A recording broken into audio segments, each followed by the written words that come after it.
अध्याय 6 संबंध, प्रेम या इसके अभाव में मानसिकताएं। संबंध, प्रेम या इसके अभाव में मानसिकताएं। सच्चे प्रेम का रास्ता कभी सुचारू क्यों नहीं चलता? देखिए, सच्चे प्रेम तक पहुंचने का रास्ता भी सुचारू नहीं होता है। यह रास्ता भी अक्सर निराशाओं और दिल टूटने से भरा होता है। कुछ लोग इन अनुभवों के जोखिम लेकर घूमते हैं जो भविष्य में उन्हें संतुष्टिदायक संबंध बनाने से रोक देते हैं। बाकी अपने जख्मों को भर लेते हैं और आगे बढ़ जाते हैं। इन्हें कौन सी चीज़ अलग करती है, यह पता लगाने के लिए हमने 100 से अधिक लोगों को नियुक्त किया और उनसे कहा कि वे हमें एक भयंकर अस्वीकृति के बारे में बताए जब उनके प्रेम को अस्वीकार किया गया था। जब मैं पहल न्यूयॉर्क पहुंची तो मैं निहायत अकेली थी। मैं किसी को भी नहीं जानती थी और पूरी तरह महसूस करती थी जैसे मुझे वहाँ नहीं होना चाहिए था।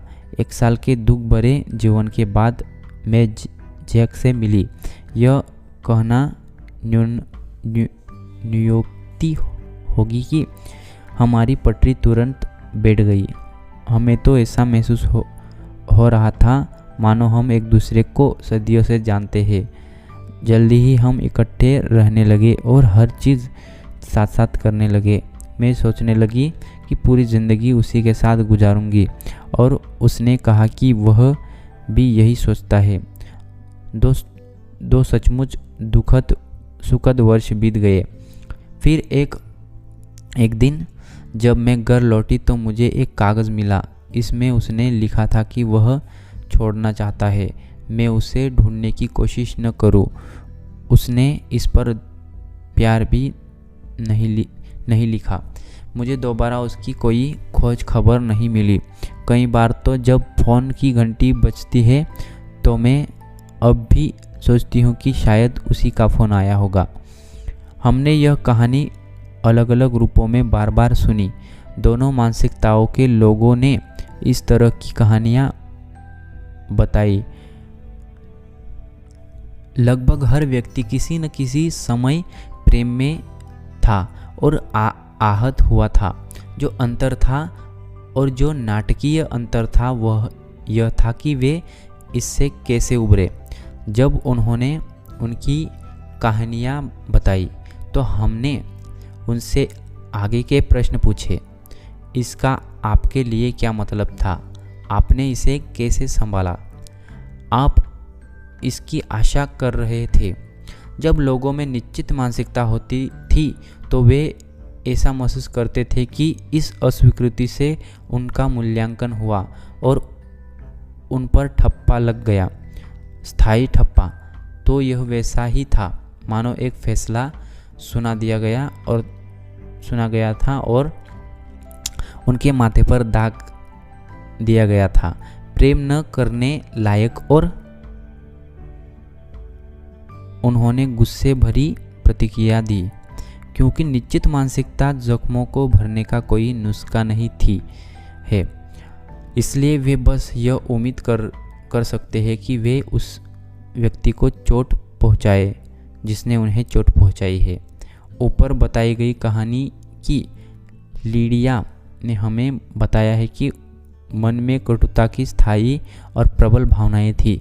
अगर मौका मिला तो मैं उससे बदला लूँगी और उसे किस तरह से चोट पहुंचाऊंगी वह इसका हकदार है।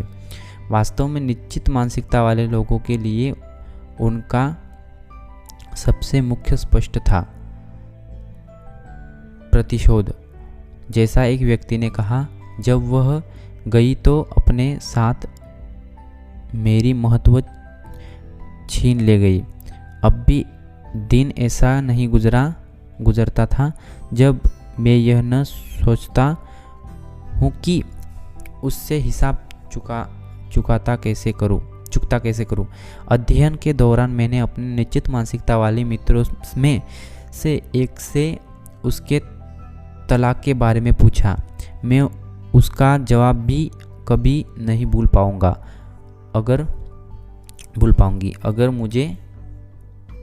अगर मुझे खुश रहने और उसे दुखी रहने के बीच चुनना हो तो मैं निश्चित रूप से उसे दुखी रहना चाहूँगी। वह व्यक्ति निश्चित मानसिकता वाला ही होगा जिसने यह वाक्य बनाया है। प्रतिशोध मीठा होता है। विचार यह है कि प्रतिशोध के साथ आप ईंट का जवाब पत्थर से देते हैं, क्योंकि विकासवादी मानसिकता वाले लोगों की इसमें ज़्यादा रुचि नहीं थी। उन्होंने तो कहानियाँ बताई, वे भी इतनी ही दर्दनाक थी, लेकिन उनकी प्रतिक्रियाएं एकदम भिन्न थी। उनके लिए यह समझने, माफ करने और आगे बढ़ने के बारे में था। हालांकि जो हुआ था उससे वे प्राय बुरी तरह आहत हुए थे, लेकिन वे इससे सीखना चाहते थे। उस संबंध और इसके खत्म होने के तरीके ने दरअसल मुझे संवाद का महत्व सिखाया। मैं सोचता था कि प्रेम सबको जीत लेता है, लेकिन अब मैं जान गया हूँ कि इसे बहुत सी मदद की ज़रूरत होती है। इसी व्यक्ति ने आगे कहा, मैंने इस बारे में भी थोड़ा सीखा कि मेरे लिए सही कौन है। मुझे लगता है कि हर संबंध आपको इस बारे में ज़्यादा सिखाता है कि आपके लिए कौन सही है। एक फ्रांसीसी अभिव्यक्ति है जिसका मतलब है कि सबको समझना, सबको क्षमा करना है। जाहिर है इसकी भी अति संभव है, लेकिन शुरुआत करने के लिए यह एक अच्छी जगह है। विकास की मानसिकता वाले लोगों के लिए नंबर 1 लक्ष्य क्षमा था। जैसा एक महिला ने कहा, मैं कोई संत नहीं हूँ, लेकिन मैं जानती थी कि अपनी खुद की मानसिक शांति के लिए मुझे क्षमा करना और भूलना था। उसने मुझे चोट पहुँचाई थी, लेकिन मेरे सामने पूरा जीवन पड़ा था जो मेरा इंतज़ार कर रहा था, और अतीत में जीते जीते मैं बहुत दुर्भाग्यशाली बन जाती। एक दिन मैंने बस यह कहा कि उसे भी शुभकामना और मुझे भी शुभकामना। उनकी विकासवादी मानसिकता की वजह से उन्हें ऐसा महसूस नहीं हुआ जैसा उन पर स्थायी ठप्पा लगा हो। इसकी वजह से उन्होंने अपने और संबंधों के बारे में कुछ उपयोगी चीज़ सीखने की कोशिश की, कोई ऐसी चीज़ जिसका इस्तेमाल करने से उन्हें भविष्य में बेहतर अनुभव मिल सके। और वे जानते थे कि आगे बढ़कर उस भविष्य को अंगीकार कैसे करना है। मेरी कजिन कैथी विकासवादी मानसिकता का मूर्त रूप है। कई साल पहले उसके साथ यह हुआ कि विवाह के 23 साल बाद उसका पति उसे छोड़कर चला गया। करेला और नीम चढ़ा। उसके साथ दुर्घटना भी हो गई जिसमें उसका पैर जख्मी हो गया। एक शनिवार की रात को वह घर पर अकेली बैठी थी। तब उसने खुद से कहा, मेरा बेड़ा गर्क हो गया। अगर मैं यहाँ बैठकर अपनी हालत पर अफसोस करती रहूँ, शायद यह वाक्य विकासवादी मानसिकता वालों का मंत्र होना चाहिए। वह डांस में गई जख्मी पैर के बावजूद, और वहाँ उसे उसका भावी पति मिल गया। कॉन्टोज परिवार ने सारी तैयारियां कर ली थी। अपने शानदार शादी के जोड़े में निकोल कॉल्टोज रॉयल्स में बैठकर चर्च आई। आर्च बिशप विवाह की रस्म कराने के लिए अंदर इंतज़ार कर रहे थे, और दुनिया भर से सैकड़ों मित्र और रिश्तेदार आए हुए थे। हर चीज़ आदर्श थी, जब तक कि बेस्ट मैन ने निकोल को दुखद खबर नहीं सुनाई। दूल्हा नहीं आ रहा था। क्या आप सदमे और दर्द की कल्पना कर सकते हैं? सैकड़ों अतिथियों के बारे में सोचकर परिवार ने रिलैक्सेशन और डिनर को यथावत रखने का निर्णय लिया। फिर निकोल के पास आकर उन्होंने पूछा कि वह क्या करना चाहती है। बड़ी हिम्मत का परिचय देते हुए उसने एक छोटी काली ड्रेस पहनी, पार्टी में गई और आई विल सर्वाइवर पर अकेले डांस किया। यह वह डांस नहीं था जो करने की वह उम्मीद कर रही थी, लेकिन यह वह डांस था जिसने उसे अगले दिन राष्ट्रीय प्रेस में साहसिकता का प्रतीक बना दिया। निकोल उस फुटबॉल खिलाड़ी की तरह थी जो गलत दिशा में दौड़ गई थी। यह एक ऐसी घटना थी जो उसे निर्धारित करके कमतर कर सकती थी। इसके बजाय यह ऐसी घटना बन गई जिसने उसे ज़्यादा बड़ा बना दिया। यह रोचक है। निकोल ने बार बार अपनी शादी में छल किए जाने के दर्द और सदमे के बारे में बोला, लेकिन उसने कभी अपमानित शब्द का इस्तेमाल नहीं किया। अगर उसने खुद का मूल्यांकन किया होता, खुद को दोषपूर्ण और अयोग्य अपमानित महसूस किया होता, तो वह दौड़कर छिप जाती। इसके बजाय उसके स्पष्ट दर्द ने उसे अपने मित्रों तथा रिश्तेदारों के प्रेम से घिरे रहने तथा उपचार की प्रक्रिया शुरू करने में सक्षम बनाया। वैसे दूल्हे का क्या हुआ? बाद में पता चला कि वह विमान में बैठकर ताहिती की ओर अकेला ही हनीमून मनाने चला गया था। निकोल का क्या हुआ? 2 साल बाद उसी शादी के जोड़े में और उसी चर्च में उसकी शादी एक बेहतरीन इंसान से हुई। क्या उससे डर लगता था? नहीं। वह कहती है, मैं जानती थी कि वह वहाँ आने वाला है। जब आप सोचते हैं कि अस्वीकृति निश्चित मानसिकता वाले लोगों को किस तरह आहत करती है और उत्तेजित करती है, तो यह जानकर आपको कोई हैरानी नहीं होगी कि निश्चित मानसिकता वाले बच्चे तानों और दबंगता पर हिंसक प्रतिशोध के विचारों से प्रक्रिया करते हैं। मैं इस बारे में बाद में बात करूंगी। संबंध भिन्न होते हैं।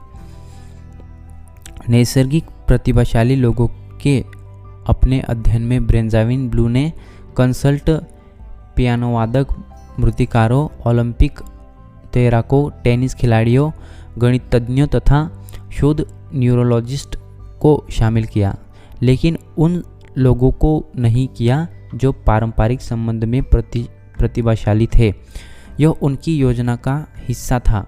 आखिर इतने सारे पेशे हैं जिनमें पारंपरिक योग्यताएं मुख्य भूमिका निभाती है, शिक्षक, मनोवैज्ञानिक, प्रशासक, राजदूत आदि, लेकिन ब्लूम चाहे कितनी कड़ी कोशिश कर ले, वे सामाजिक योग्यता को मापने का कोई सर्वसामान्य तरीका नहीं खोज पाए। कई बार तो हमें यह भी पक्का नहीं होता है कि यह एक योग्यता है। जब हम असाधारण पारंपरिक योग्यताओं वाले लोगों को देखते हैं तो हम दरअसल उन्हें प्रतिभाशाली नहीं मानते हैं, हम उन्हें आकर्षक या मोहक मानते हैं। जब हम कोई बेहतरीन वैवाहिक संबंध देखते हैं तो हम यह नहीं कहते हैं कि इन लोगों ने ज़बरदस्त संबंध बनाया है, हम कहते हैं कि वे अच्छे लोग हैं या उनमें केमिस्ट्री है।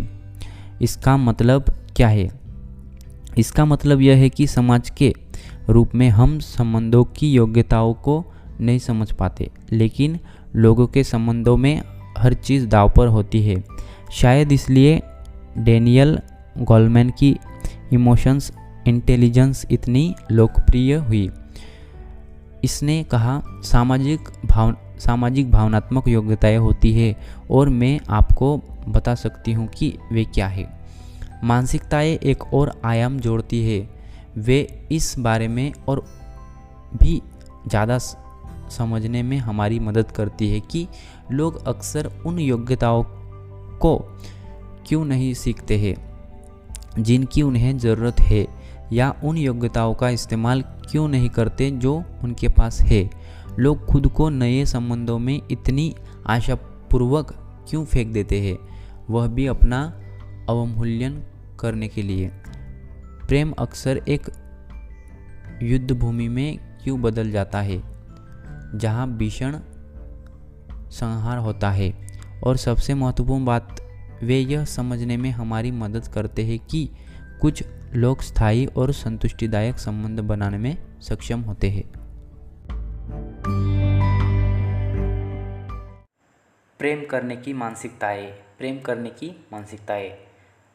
अब तक निश्चित मानसिकता होने का मतलब यह था कि आप यह विश्वास करते हैं कि आपके व्यक्तिगत गुण निश्चित है, लेकिन संबंधों में दो और चीज़ें तस्वीर में दाखिल होती है, आपका साझेदार और संबंध स्वयं। अब आपके पास तीन चीज़ों के बारे में निश्चित मानसिकता हो सकती है। आप यह विश्वास कर सकते हैं कि आपके गुण निश्चित है, आपके साझेदार के गुण निश्चित है और संबंध के गुण निश्चित है कि या तो यह निश्चित रूप से अच्छा है या बुरा, सफल होने वाला है या नहीं होने वाला। ये सारी चीज़ें मूल्यांकन के लिए आ जाती है। विकासवादी मानसिकता कहती है कि ये सारी चीज़ें विकसित की जा सकती है। सभी आपका साझेदार और संबंध विकास और परिवर्तन में सक्षम होते हैं। निश्चित मानसिकता में आदर्श तुरंत परिपूर्ण और स्थायी सामंजस्य है, जैसे यह तो होना ही था, जैसे सूर्यास्त का होना जैसे, और फिर वे हमेशा खुशी खुशी रहे। कई लोग यह महसूस करना चाहते हैं कि उनका संबंध खास है, कोई संयोग से होने वाली घटना नहीं है, यह ठीक नज़र आता है। तो फिर निश्चित मानसिकता के साथ समस्या क्या होती है? दो समस्याएं हैं। एक, यदि आपको इस पर मेहनत करनी पड़े तो यह तकदीर में नहीं लिखा था। यदि आपको इस पर मेहनत करनी पड़े तो यह तकदीर में नहीं लिखा था। एक समस्या यह है कि निश्चित मानसिकता वाले लोग उम्मीद करते हैं कि हर अच्छी चीज़ अपने आप हो जाए। ऐसा नहीं है कि साझेदारों को आपसी समस्याएं सुलझाने या योग्यताएं सीखने के लिए एक दूसरे की मदद करनी पड़े। इसके बजाय ऐसा होना चाहिए कि उनके प्रेम के जरिए यह जादू से अपने आप हो जाए, उस तरह से जिस तरह यह स्लीपिंग ब्यूटी के साथ हुआ था, जिसकी बेहोशी का इलाज उसके राजकुमार के चुम्बन से हो गया था। सिंड्रेला के साथ जिसके दुखद जीवन का कायाकल्प उसके राजकुमार ने अचानक कर दिया था। चार्ली की सहेलियों ने उन्हें मैक्स के बारे में बताया, जो शहर में आने वाला नया संगीतकार था। वह सिम्फनी ऑर्केस्ट्रा के साथ सेलो बजाने आया था। अगली रात चार्ली और उसकी सहेलियां ऑर्केस्ट्रा के प्रदर्शन को देखने गई, और जब वे बाद में मंच के पीछे गई तो मैक्स ने चार्ली का हाथ थामा और कहा, अगली बार चलो इसे ज़्यादा लंबा बनाते हैं। इस प्रबल रोमांटिक माहौल पर वह मुग्न हो गई। वह उसके मोहक अंदाज और असाधारण मुखड़े पर लट्टू हो गया। जब वे बाहर मिले तो प्रबलता और बढ़ गई। वे एक दूसरे को गहराई से समझते नजर आते थे। उन दोनों को ही एक जैसी चीज़ों में आनंद आता था। भोजन, लोगों का विश्लेषण करना, यात्रा। वे दोनों ही सोचते थे, तुम मेरी ज़िंदगी में पहले क्यों नहीं आए। समय के साथ मैक्सी मूडी हो गया। दरअसल वह ऐसा था, यह तो बस पहल दिखता ही नहीं था। जब वह बुरे मूड में होता था तो वह सिर्फ इतना चाहता था कि उसे अकेला छोड़ दिया जाए। चार्लिन इस बारे में जानना चाहती थी कि उसे कौन सी चीज़ परेशान कर रही है, लेकिन इससे मैक्सी चिढ़ जाता था। वह इस बात पर जोर देता था और ज़्यादा प्रबलता से देता रहता था, बस मुझे अकेला छोड़ दो। लेकिन चार्ली को लगातार लगता था कि मैक्स ने अपने दरवाजे के फटाक बंद करके उसे बाहर छोड़ दिया है। इसके अलावा उसका मूड हमेशा सुविधाजनक समय पर नहीं बिगड़ता था। कई बार तो यह तब खराब हो जाता था जब दोनों का बाहर जाना तय होता था। कई बार उन्होंने अकेले एक खास डिनर की योजना बनाई थी। या तो वह इसे नहीं करना चाहता था या फिर चार्ली को पूरी शाम उसकी रूखी खामोशी झेलनी पड़ती थी। अगर वह हल्की फुल्की बातचीत करने की कोशिश करती थी तो वह चार्ली से अपनी निराशा व्यक्त करता था। मैं सोचता था कि तुम मुझे समझती हो। वे दोनों एक दूसरे की बहुत परवाह करते थे। यह देखकर मित्रों ने उन्हें इस समस्या पर काम करने की सलाह दी, लेकिन दोनों को ही भारी दुख के साथ यह एहसास हुआ कि अगर संबंध नहीं होता तो उन्हें इसे कारगर बनाने के लिए मेहनत नहीं करनी पड़ती। अगर यह सही संबंध होता तो वे बस एक दूसरे की आवश्यकताओं को समझने और उनका सम्मान करने में सक्षम होते। इसलिए वे दूर होने लगे और अंततः उनका संबंध टूट गया। विकासवादी मानसिकता में भी रोमांच का शुरुआत ज्वालामुखी हो सकता है, लेकिन इन मानसिकता वाले लोग जादू की उम्मीद नहीं करते। वे यह यकीन करते हैं कि एक अच्छा और स्थायी संबंध मेहनत से बनता है और अवश्यंभावी मतभेदों पर काम करने से बनता है। लेकिन निश्चित मानसिकता वाले लोग इस बात से इत्तेफाक नहीं रखते हैं। वह निश्चित मानसिकता वाला विचार याद है कि अगर आप में योग्यता है तो आपको कड़ी मेहनत करने की ज़रूरत नहीं होनी चाहिए। यही विश्वास संबंधों पर भी लागू होता है। अगर आप एक दूसरे के सामंजस्य में हैं तो हर चीज़ स्वाभाविक रूप से होनी चाहिए। हर संबंध विशेषज्ञ इससे असहमत है। मशहूर मनोविश्लेषक आरोन बेक कहते हैं कि किसी संबंध के लिए सबसे विनाशकारी विश्वासों में से एक यह है, अगर आपको इस पर मेहनत करने की ज़रूरत है तो हमारे संबंध में कोई चीज़ गंभीर रूप से गलत है। अग्रणी संबंध शोधकर्ता जॉन गेटमैन कहते हैं, हर विवाह सही मार्ग पर बने रहने के लिए प्रयास की मांग करता है। जो शक्तियाँ आपको एक साथ बनाए रखती है उनमें और उन शक्तियों के बीच सतत तनाव रहता है जो आपको एक दूसरे से दूर खींच सकती है। व्यक्तिगत उपलब्धि की तरह ही यह विश्वास की सफलता में प्रयास की जरूरत नहीं होनी चाहिए। लोगों को उसी चीज़ से वंचित कर देता है जिसकी ज़रूरत उन्हें अपने संबंध को कायम बनाने के लिए होती है। शायद इसलिए इतने सारे संबंध बासी हो जाते हैं, क्योंकि लोगों को यह यकीन होता है कि प्रेम में होने का मतलब है कोई भी प्रयास करने की ज़रूरत नहीं होना। मस्तिष्क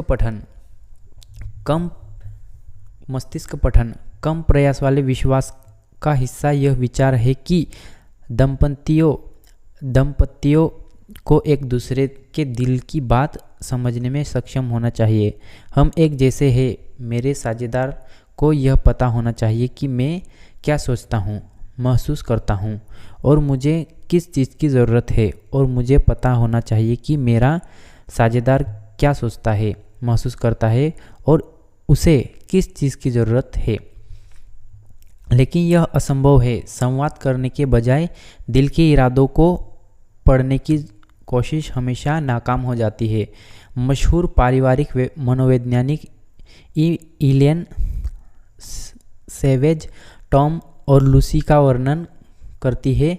3 महीने इकट्ठे रहने के बाद टॉम ने लूसी को बताया कि उनके संबंध में असंतुलन था। लूसी ने उसके मन को पढ़कर इसका यह मतलब निकाला कि वह इस संबंध में उससे कम रुचि रखता है। उसे हताशा महसूस हुई। क्या उसने टॉम के संबंध तोड़ने से पहले खुद संबंध तोड़ लेना चाहिए? बहरहाल एक चिकित्सा सत्र के बाद लूसी में टॉम की बात का असली मतलब पता चलने की हिम्मत आई। बाद में पता चला कि टॉम ने एक संगीत शब्दावली का इस्तेमाल करके यह इच्छा जताई कि वे अपने संबंध को पूरी तरह से तालमेल लाए और अगले स्तर तक पहुँचे। मैं भी इसी जाल में गिरते गिरते बची हूँ। मेरे पति और मैं कुछ महीने पहले ही मिले थे और हर चीज़ बेहतरीन नज़र आ रही थी। फिर एक शाम जब हम इकट्ठे बैठे थे तो उन्होंने मुझसे कहा, मुझे ज़्यादा जगह चाहिए। हर चीज़ सुनी हो गई। मैं जो सुन रही थी उस पर यकीन नहीं कर पाई। क्या मैं इस संबंध को लेकर पूरी तरह से गलत थी? आखिरकार मैंने साहस बटोरा। मैंने पूछा, आपका क्या मतलब है? उन्होंने कहा, मुझे यह ज़रूरत है कि आप थोड़ा सा खिसक जाइए ताकि मुझे बैठने की ज़्यादा जगह मिल सके। मुझे खुशी थी कि मैंने पूछ लिया। हर चीज़ पर सहमत होना। मन की बात पढ़ने में विश्वास करना अजीब होता है, लेकिन इसमें समझदारी नज़र आती है। जब आपको एहसास होता है कि निश्चित मानसिकता वाले कई लोग यह यकीन करते हैं कि दंपति के सभी विचार एक दूसरे जैसे होने चाहिए। अगर आप ऐसा करते हैं तो आपको संवाद की ज़रूरत ही नहीं है। आप यह मानकर चल सकते हैं कि आपका साझेदार भी चीज़ों को उसी तरह देखता है जिस तरह आप देखते हैं। रेमंड की नज़र उनके सहकर्मी दंपतियों को बुलाते थे और उनके संबंध के बारे में उनके विचारों पर बातचीत करते थे। वे और उनका साझेदार उनके संबंध को कैसे देखता था। इस संदर्भ में छूट-फूट असंगतियों के बारे में बात करने के बाद निश्चित मानसिकता वाले लोग जोखिम में और शत्रुतापूर्ण महसूस करते थे। एक छोटी सी असहमति भी उनके इस विश्वास को जोखिम में डाल देती थी कि उनके सभी विचार एक जैसे हैं। यह असंभव है कि दोनों की सारी मान्यताएं और अपेक्षाएं एक जैसी हो। एक यह मान सकता है कि पत्नी काम करना छोड़ देगी और घर संभालेगी। दूसरा यह मान सकता है कि वह भी बराबरी की आमदनी कमाएगी। यह मानकर चल सकता है कि उनका घर उपनगर में होगा। दूसरा यह सोच सकता है कि वे छोटे अपार्टमेंट में प्रेम नीड़ बनाएंगे। माइकल और रॉबिन ने अपने कॉलेज की पढ़ाई उसी समय पूरी की थी जब और उनकी शादी होने वाली थी। वह छोटे अपार्टमेंट के प्रेम नीड वाला व्यक्ति था। उसकी कल्पना थी कि शादी के बाद वे मिलकर ग्रीनविच विलेज के मस्ती भरे जीवन का आनंद लेंगे। इसलिए जब उसने आदर्श अपार्टमेंट खोजा तो उसे लगा कि रॉबिन खुश हो जाएगी, लेकिन रॉबिन यह अपार्टमेंट देखकर बौखला गई। वह अपनी सारी ज़िंदगी छोटे अपार्टमेंट में रहती आई थी और यहाँ यह एक बार फिर हो रहा था। विवाहित लोगों को अच्छे घरों में रहना चाहिए जिनके बाहर नई नई कारें पार्क हो। दोनों को ही एहसास हुआ कि उन्हें चला गया है और इसके बाद स्थिति बिगड़ती चली गई। दंपति गलती से यह यकीन कर सकते हैं कि वे हर व्यक्ति के अधिकारों और कर्तव्यों पर एकमत है। खाली स्थान भरे। पति के रूप में मेरा यह अधिकार है कि, और मेरा पत्नी का यह कर्तव्य है कि, पत्नी के रूप में मेरा यह अधिकार है कि, और मेरे पति का यह कर्तव्य है कि।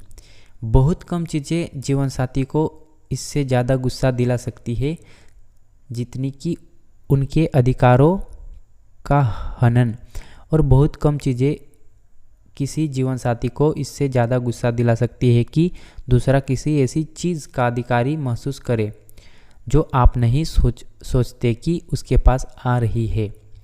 जॉन गॉटमैन कहते हैं, मैंने नवविवाहित पुरुषों से बातचीत की है जिन्होंने मुझे गर्व से बताया, मैं बर्तन नहीं धोऊंगा चाहे जो हो जाए, यह महिला का काम है।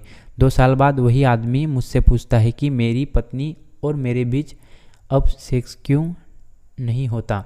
देखिए, हो सकता है कि दंपति पारंपरिक भूमिकाएं निभाने पर सहमत हो जाए, यह उन पर निर्भर करता है, लेकिन यह इस मान्यता से भिन्न है कि यह उनका स्वतः अधिकार है।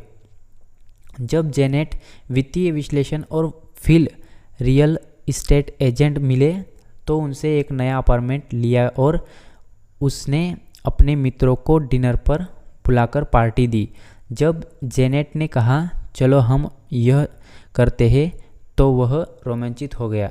जेनेट ने हम पर जोर दिया था क्योंकि वह ज़्यादा अनुभवी कुक थी और पार्टी देती रहती थी, इसलिए उसने ज़्यादातर तैयारी की और उसने यह काम खुशी खुशी किया।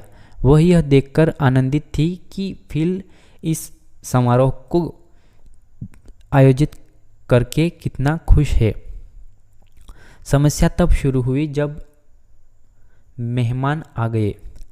फिल बस पार्टी में गया था। वह किसी मेहमान की तरह व्यवहार कर रहा था, जैसे जेनेट को ही इसके बाद का सारा काम भी करना था। वह आग बबूला हो गई। परिपक्वता तो यह होती है कि वह उसे बातचीत करने के लिए एक तरफ ले जाती। इसके बजाय जेनेट ने उसे एक सबक सिखाने का निर्णय लिया। वह भी पार्टी में गई। सौभाग्य से उनके संबंध में हकदारी और प्रतिशोध की आदत नहीं पड़ी, संप्रेषण की अच्छी आदत पड़ गई। इसके बाद मुद्दों पर बातचीत की गई। मानकर नहीं चला गया। कोई प्रयास नहीं वाला संबंध बेहतरीन नहीं, बल्कि अभिशप्त संबंध होता है। सटीकता से संवाद करने के लिए मेहनत की ज़रूरत होती है। विरोधी आशाओं तथा विश्वासों को सामने लाने व सुलझाने के लिए मेहनत की ज़रूरत होती है। इसका यह मतलब नहीं है कि और वे हमेशा खुशी खुशी रहे जैसी कोई चीज़ नहीं होती, लेकिन यह इस तरह ज़्यादा है। उन्होंने इसके बाद इस पर खुशी खुशी मेहनत की। 2. समस्याएं चारित्रिक दोष उजागर करती है। समस्याएं चारित्रिक दोष उजागर करती है। निश्चित मानसिकता के साथ दूसरी बड़ी समस्या यह विश्वास है कि समस्याएं गहरे दोषों के संकेत है, लेकिन जिस पर विपत्ति के बिना कोई महान उपलब्धि नहीं मिलती है, उसी तरह रास्ते के संघर्षों और समस्याओं के बिना बेहतरीन संबंध भी नहीं बनते हैं। जब निश्चित मानसिकता वाले लोग अपने संघर्षों के बारे में बात करते हैं तो वे दोषारोपण करते हैं। कई बार वे खुद को दोष देते हैं, लेकिन प्राय वे अपने साझेदार को दोष देते हैं और वे किसी गुण को दोष देते हैं, चारित्रिक दोष। लेकिन बात यही खत्म नहीं होती। जब लोग समस्या के लिए अपने साझेदार के व्यक्तित्व को दोष देते हैं तो वे उनके प्रति क्रोध और हिकारत महसूस करते हैं और यह आगे बढ़ता जाता है। क्योंकि समस्या निश्चित गुणों की वजह से उत्पन्न होती है, इसलिए इसे नहीं सुलझाया जा सकता। इसलिए एक बार जब निश्चित मानसिकता वाले लोग अपने साझेदार में दोष देख लेते हैं तो वे उनके प्रति तिरस्कारपूर्ण हो जाते हैं और पूरे संबंध से असंतुष्ट हो जाते हैं। दूसरी तरफ विकासवादी मानसिकता वाले लोग अपने साझेदार की पूर्णता को देखने के बाद भी अपने संबंध को अच्छा मान सकते हैं। कई बार निश्चित मानसिकता वाले लोग साझेदार या संबंध की समस्याओं के प्रति आंख मूंद लेते हैं ताकि उन्हें उस मार्ग पर जाना ही न पड़े। हर व्यक्ति को यह लग रहा था कि युवान का यही चक्कर चल रहा था। उसे रहस्यमय फ़ोन आ रहे थे। वह बच्चों को लेने जाने में अक्सर देर कर देती थी। सहेलियों के साथ रात को बाहर रहने की दर दुगनी हो गई थी। उनका ध्यान अक्सर कहीं और रहता था। उनके पति चार्ली ने कहा कि वह बस एक दौर से गुजर रही थी। उसने इस बात पर गौर दिया, सभी महिलाएं इस तरह के दौरों से गुजरती है। इसका यह मतलब नहीं है कि उसका किसी दूसरी जगह चक्कर चल रहा है। चार्ली के सबसे अच्छे मित्र ने उनसे आग्रह किया कि वह इस तरफ ध्यान दे, लेकिन चार्ली ने महसूस किया कि अगर उसने सच्चाई का सामना किया और यह नकारात्मक हुआ तो उसका संसार ढह जाएगा। निश्चित मानसिकता में उसे इस विचार का सामना करना होगा कि या तो 1. जिस महिला से वह प्रेम करता था वह बुरी है, 2. वह खुद बुरा है और उसने अपनी पत्नी को दूर कर दिया था, 3. उनका संबंध बुरा है जिसमें सुधार नहीं किया जा सकता था। वह इनमें से किसी को भी बर्दाश्त नहीं कर सकता था। यह उनके दिमाग में आया ही नहीं कि ये समस्याएं सुलझाई जा सकती थी कि वह उसे एक संदेश भेज रही थी जिसे पहुंचाने के लिए वह बेताब थी। मुझे नज़रअंदाज मत करो, मुझ पर ध्यान दो। विकासवादी मानसिकता का यह मतलब नहीं होता है कि वह आवश्यक रूप से अपनी पत्नी का सामना करेगा, लेकिन वह इसका स्थिति का सामना करेगा। वह इस बारे में सोचेगा कि क्या गलत है। शायद वह परामर्शदाता के साथ समस्या की तहकीकात करेगा। आगे क्या करना है इस बारे में एक जानकारी निर्णय लेगा। यदि सुलझाने के लिए समस्याएं हैं तो कम से कम एक मौका तो होगा। हर व्यक्ति पराजित है। पिनेलोपी की सहेलियां घर बैठकर शिकायत कर रही थी कि कोई अच्छे पुरुष नहीं है। पिनेलोपी बाहर जाकर उन्हें खोज लेती थी। हर बार वह एक बेहतर इंसान को खोज लेती थी और उसके प्यार में बोरा जाती थी। वह अपनी सहेलियों को बताती थी। जब वह विवाह की पात्रताएं पढ़ने लगती थी और स्थानीय अखबार के लिए घोषणा लिखने की लगभग तैयारी कर रही थी, वे उस पर यकीन कर लेती थी क्योंकि वह हमेशा एक ऐसे इंसान के साथ रहती थी जिसके पास काफ़ी कुछ होता था। लेकिन फिर कोई चीज़ हो जाती थी। यह उनमें एक के लिए तब खत्म हो गया जब उसने पेनेलिपो को जन्मदिन पर भद्दा उपहार दिया। दूसरे ने अपने भोजन पर केचप डाला और कई बार तो सफ़ेद जूते पहने। एक और में इलेक्ट्रॉनिक्स की बुरी आदतें थी। सेलफोन की उसकी आदतें बुरी थी और वह बहुत ज़्यादा टीवी देखती थी। और यह सिर्फ एक आंशिक सूची है। गुण निश्चित होते हैं, यह मानकर पिनेलोपी निर्णय लेती थी कि वह इन दोषों के साथ नहीं जी सकती। लेकिन उनमें से ज़्यादातर चरित्र की गहरी या गंभीर समस्याएं नहीं थी। ये तो ऐसी छुटपुट समस्याएं थी जो थोड़े संवाद से सुलझ सकती थी।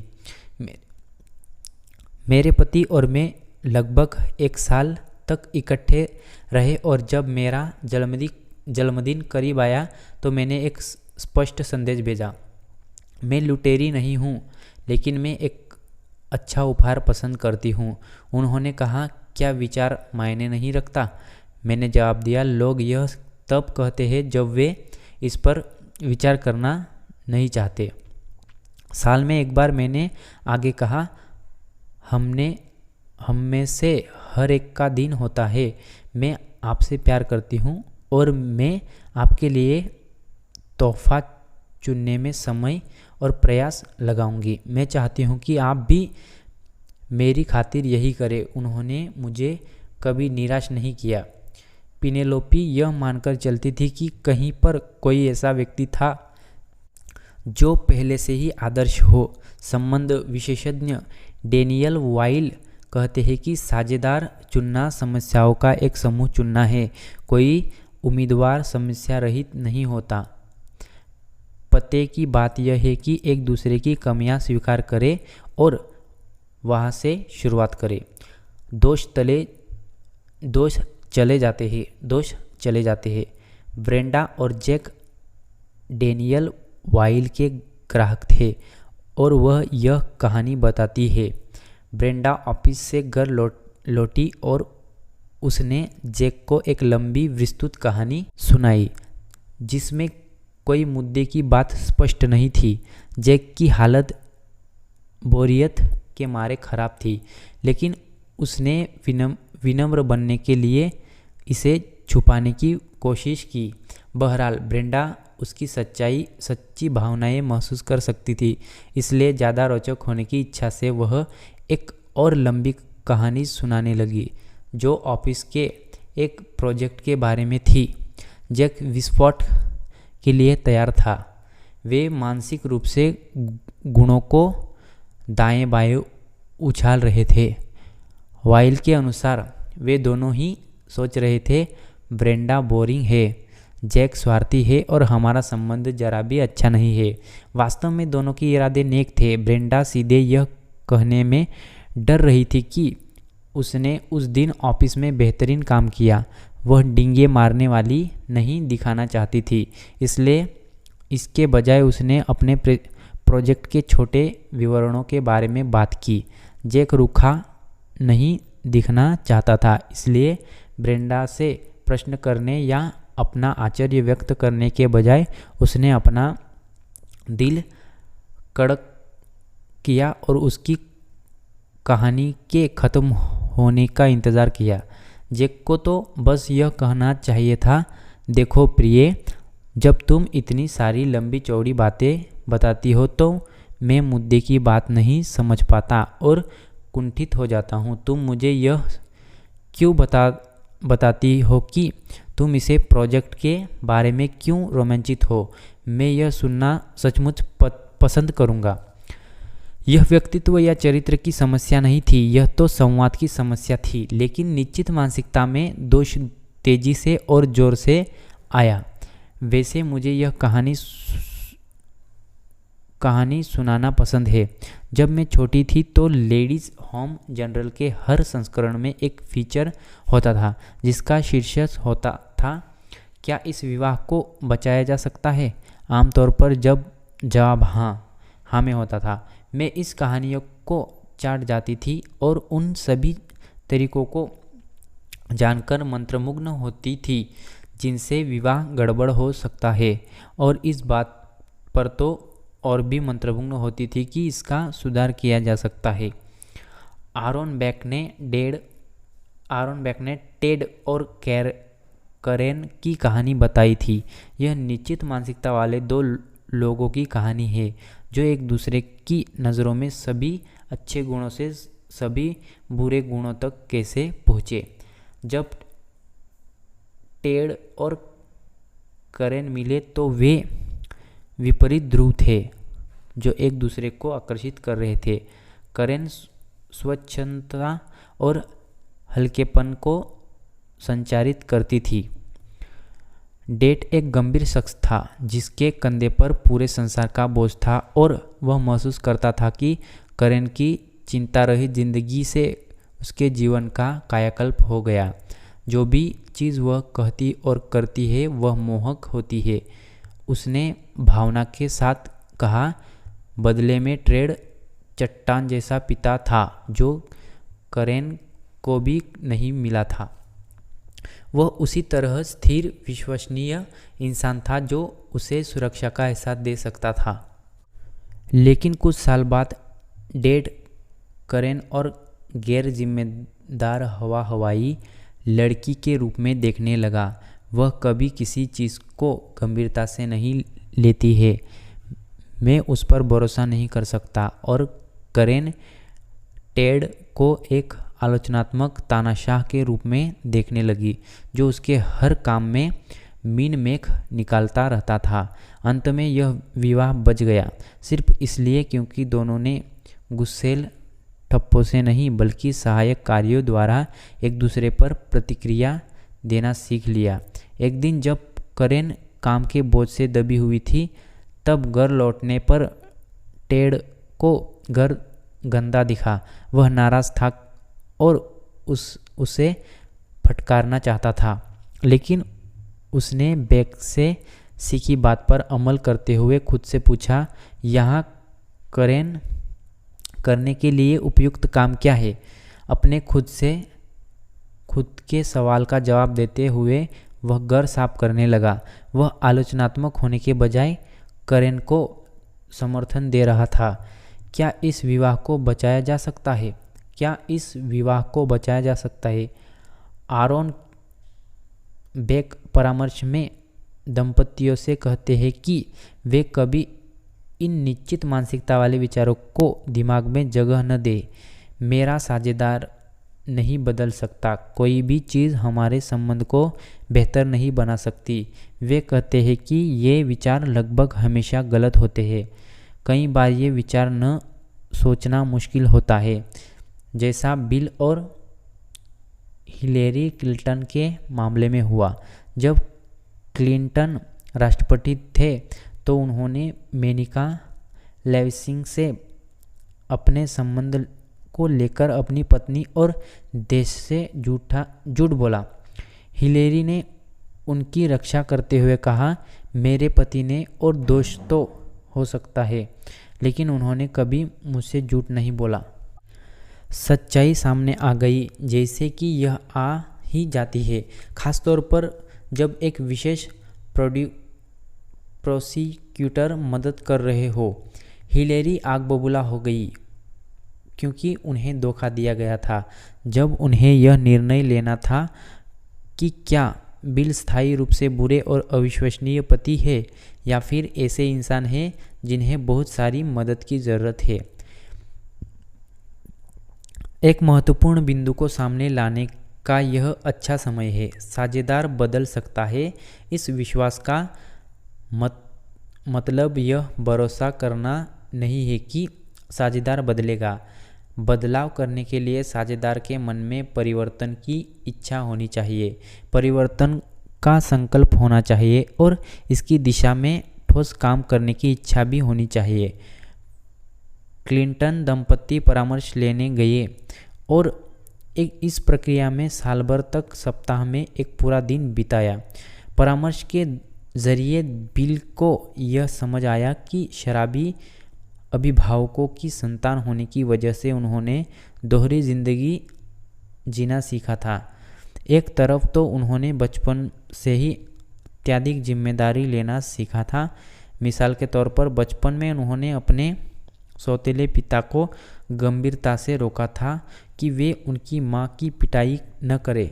दूसरी तरफ उनके जीवन का एक दूसरा पहलू भी था, जहां वे बहुत कम जिम्मेदारी लेते थे, जहां वे लोगों को यह विश्वास दिलाते थे कि हर चीज़ ठीक है, चाहे जो भी हो रहा हो। इस वजह से वे टीवी पर आकर गंभीरता से यह कसम खा सकते थे कि लेविंस्की के साथ उनका कोई चक्कर नहीं है।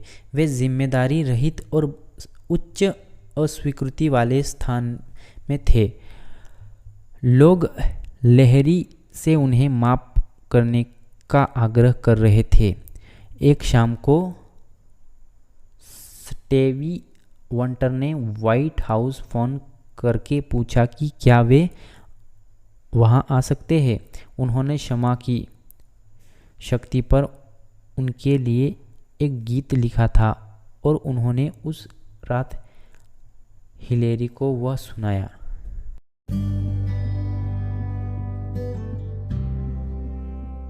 लेकिन हिलेरी उस इंसान को माफ नहीं कर सकती थी जिसे वे झूठा और धोखेबाज मानती हो। वे तो केवल उस इंसान को माफ़ी कर सकती थी जिसके बारे में वह यह मानती हो कि वह अपनी समस्याओं से गंभीरता से जूझ रहा है और विकास करने की कोशिश कर रहा है। निश्चित मानसिकता शत्रु के रूप में साझेदार।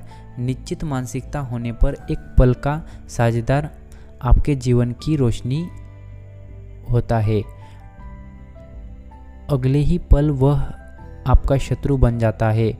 लोग किसी प्रियजन को शत्रु में क्यों बदलना चाहते हैं?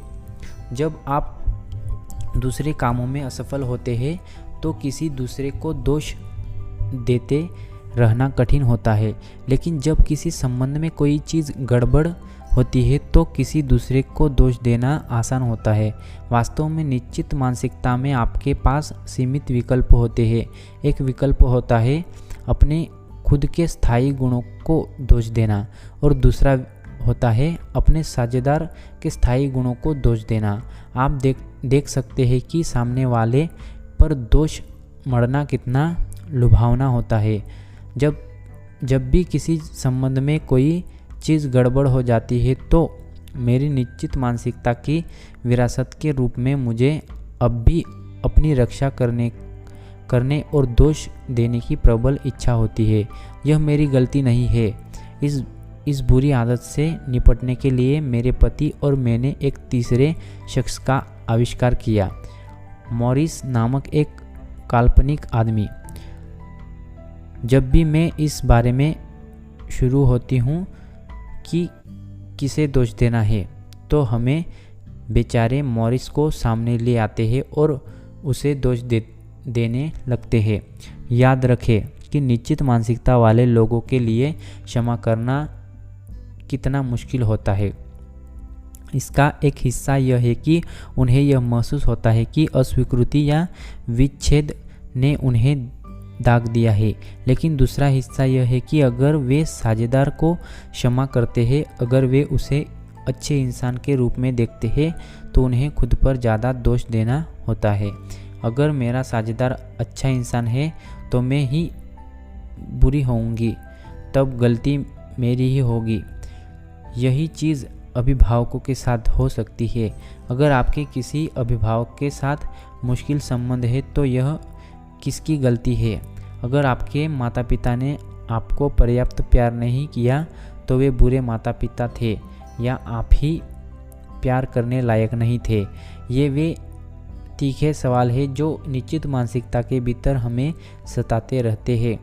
क्या बाहर निकलने का कोई रास्ता है? मैं भी इसी दुविधा में थी। मेरी माँ मुझे प्यार नहीं करती थी। अपने ज़्यादातर जीवन उन्हें दोष देकर और कटु महसूस करने के इसे लेकिन मैं केवल अपनी रक्षा करके ही संतुष्ट नहीं थी। मेरे मन में अपनी माँ के साथ प्रेमपूर्वक संबंध बनाने की हिरासत थी, लेकिन मैं जो आखिरी चीज़ चाहती थी वह थी उनमें से एक संतान बनना, जो किसी प्रेम रोकने वाले अभिभावकों से अनुमोदन की भीख मांगे। फिर मुझे एक बात का यह एहसास हुआ, मेरा आधे संबंध पर नियंत्रण था। अपने आधे हिस्से पर मेरे पास संबंध का आधा हिस्सा तो था। कम से कम मैं वह प्रेमपूर्ण बेटी बन सकती थी जो मैं बनना चाहती थी। एक दृष्टिकोण से यह मायने नहीं रखता था कि वे क्या करती है। मैं जहाँ थी फिर भी उससे आगे ही रहूँगी। इसका परिणाम क्या हुआ? मैंने अपनी कटुता को छोड़ने और संबंध में आगे कदम बढ़ाने में विकास का एक ज़बरदस्त एहसास अनुभव किया। बाकी दरअसल प्रासंगिक नहीं है, क्योंकि मैं पुष्टि नहीं चाह रही थी, लेकिन मैं आपको फिर भी बता देती हूँ। एक अप्रत्याशित चीज़ हुई। 3 साल बाद मेरी माँ ने मुझसे कहा, अगर कोई मुझे बताता है कि मैं अपनी संतानों से प्रेम करती थी तो मैं अपमानित महसूस करती, लेकिन अब मुझे एहसास होता है कि यह सच था। चाहे मामला यह था कि मेरे माता पिता मुझे प्यार नहीं करते थे, या मैं अपने आप में ज़्यादा व्यस्त थी, या मैं नहीं जानती थी कि प्रेम क्या होता है। मैं नहीं जानती थी कि असली समस्या क्या थी, लेकिन अब मैं जानती हूँ कि यह क्या है। उस समय से 25 साल बाद उनकी मृत्यु तक हम ज़्यादा करीब आते गए। हम दोनों ही काफ़ी जीवंत थे, लेकिन एक दूसरे के सामने हम और ज़्यादा जीवंत हो जाते थे। एक बार कुछ साल पहले जब उन्हें स्ट्रोक आया तो डॉक्टरों ने मुझे चेतावनी दी कि वे बोल नहीं सकती थी और हो सकता है कि वे कभी न बोल पाए। मैं उनके कमरे में गई। उन्होंने मुझे देखा और बोला, कैरोल, मुझे तुम्हारे कपड़े बहुत पसंद आए। उस पहले कदम को उठाने, विकास को चुनने और अस्वीकृति का जोखिम लेने की अनुमति मुझे किसी ने दी। निश्चित मानसिकता में मुझे अपने दोषारोपण और कटुता की ज़रूरत थी। इससे मुझे ज़्यादा न्यायसंगत, शक्तिशाली और पूर्ण महसूस होता था, बजाय यह सोचने के कि दोष मेरा था। विकासवादी मानसिकता ने मुझे दोषारोपण को छोड़कर आगे बढ़ने की अनुमति दी। विकासवादी मानसिकता की बदौलत मुझे माँ मिल गई। मुझे याद है कि जब हम बच्चे थे और कोई मूर्खतापूर्ण चीज़ें करते थे, जैसा अपना आइसक्रीम कोन अपने पैरों पर गिराना, तो हम अपने दोस्त की तरफ मुड़कर कहते थे, देखा तुम्हारी वजह से यह हो गया। दोषारोपण आपको कम मूर्खतापूर्ण महसूस करा सकता है, लेकिन आपके पास जब अब भी आइसक्रीम से भरा जूता है और एक दोस्त है जो रक्षात्मक हो गया। किसी संबंध में विकासवादी मानसिकता आपको दोषारोपण से ऊपर उठाती है, समस्या को समझने देती है और इसे दुरुस्त करने की कोशिश करने देती है। मिलकर प्रतिस्पर्धा कौन सबसे महान है? प्रतिस्पर्धा कौन सबसे महान है? निश्चित मानसिकता में आपको अपनी क्षमता को साबित करते रहना होता है, इसलिए इसमें अपने साझेदार के साथ प्रतिस्पर्धा में उतरना आसान होता है। कौन ज़्यादा स्मार्ट है, ज़्यादा गुणी है और ज़्यादा पसंद करने लायक है? सुजन का यह बॉयफ्रेंड था जो चिंता करता था कि वह आकर्षण का केंद्र बन जाएगी और वह खुद स्टेफनी जैसा रहेगा। अगर सुजन कुछ हो जाएगी तो वह कुछ नहीं होगा। लेकिन मार्टिन किसी से दूर नहीं था, वह अपने क्षेत्र में बहुत सफल था, यहाँ तक कि सम्मानित भी। वह आकर्षण था और उसे लोग काफ़ी पसंद भी करते थे, इसलिए पहले पहल तो सुजन ने पूरे मामले को हल्के में लिया। फिर उन्होंने एक साथ एक सम्मेलन में हिस्सा लिया। वे अलग अलग आए थे और चेक इन करते वक्त सुजन ने लॉबी में होटल स्टाफ से दोस्ताना बातचीत की। उस शाम जब दंपति लॉबी में आए तो पूरे स्टाफ ने सुजन का गर्मजोशी से स्वागत किया। मार्टिन ने दांत भींचे। फिर उन्होंने डिनर के लिए एक टैक्सी पकड़ी। यात्रा के अंत में ड्राइवर सुजन का गुणगान करने लगा। आपकी किस्मत अच्छी है सर। हाँ सर, मैडम बहुत अच्छी है। मार्टिन ने मुंह पिचकाया। पूरा वीकेंड इसी तरह बीता और जब वे सम्मेलन से घर लौटे उनका संबंध बहुत तनावपूर्ण हो गया था। मार्टिन सक्रियता से प्रतिस्पर्धा नहीं था। उसने सुजन से आगे निकलने की कोशिश नहीं की। उसे तो बस यह अफसोस था कि वह ज़्यादा लोकप्रिय दिख रही थी। लेकिन कुछ साझेदार सीधे साधे टकराव मोल लेते हैं। वैज्ञानिक सिंथाई जो भी करती थी लगभग हर चीज़ में महारत हासिल कर लेती थी, इतनी कि वह अपने साझेदारों को धूल चटा देती थी। यह सही हो सकता था अगर वह हमेशा इसके इलाके में नहीं आती। उसने एक अभिनेता से शादी की। इसके बाद वह नाटक लिखने लगी और उनमें अभिनय भी करने लगी। सब शानदार तरीके से उसने कहा कि वह अपने साथी के जीवन और रुचियों में शिरकत करने की कोशिश कर रही है, लेकिन उसका पार्टनर टाइम शौक साथी के करियर से ज़्यादा तेज दमक रहा था। उसने महसूस किया कि उसे खुद को दोबारा खोजने के लिए संबंध से छुटकारा पाना होगा। इसके बाद उसने एक संगीतकार से शादी की जो एक बेहतरीन कुक था और इसमें ज़्यादा समय नहीं लगा जब सिंथिया अविश्वसनीय व्यंजन बनाने लगी और उनका आविष्कार करने लगी। एक बार फिर डिप्रेशन का शिकार पति अंततः भाग गया। सिंथिया ने अपने साझेदारों की निजी पहचान के लिए कोई जगह ही नहीं छोड़ी। उसे उनकी हर योग्यता में उनकी बराबरी का होने का या उनसे आगे निकलने की ज़रूरत महसूस होती थी। अपने साझेदारों का समर्थन करने और उनके जीवन में रुचि दिखाने के कई अच्छे तरीके होते हैं, यह उनमें से एक नहीं है। संबंधों का विकास करना। जब लोग किसी संबंध में कदम रखते हैं तो उनके सामने एक ऐसा साझेदार होता है जो उनसे अलग होता है और उन्होंने अब तक यह नहीं सीखा है कि भिन्नताओं से कैसे निपटना है।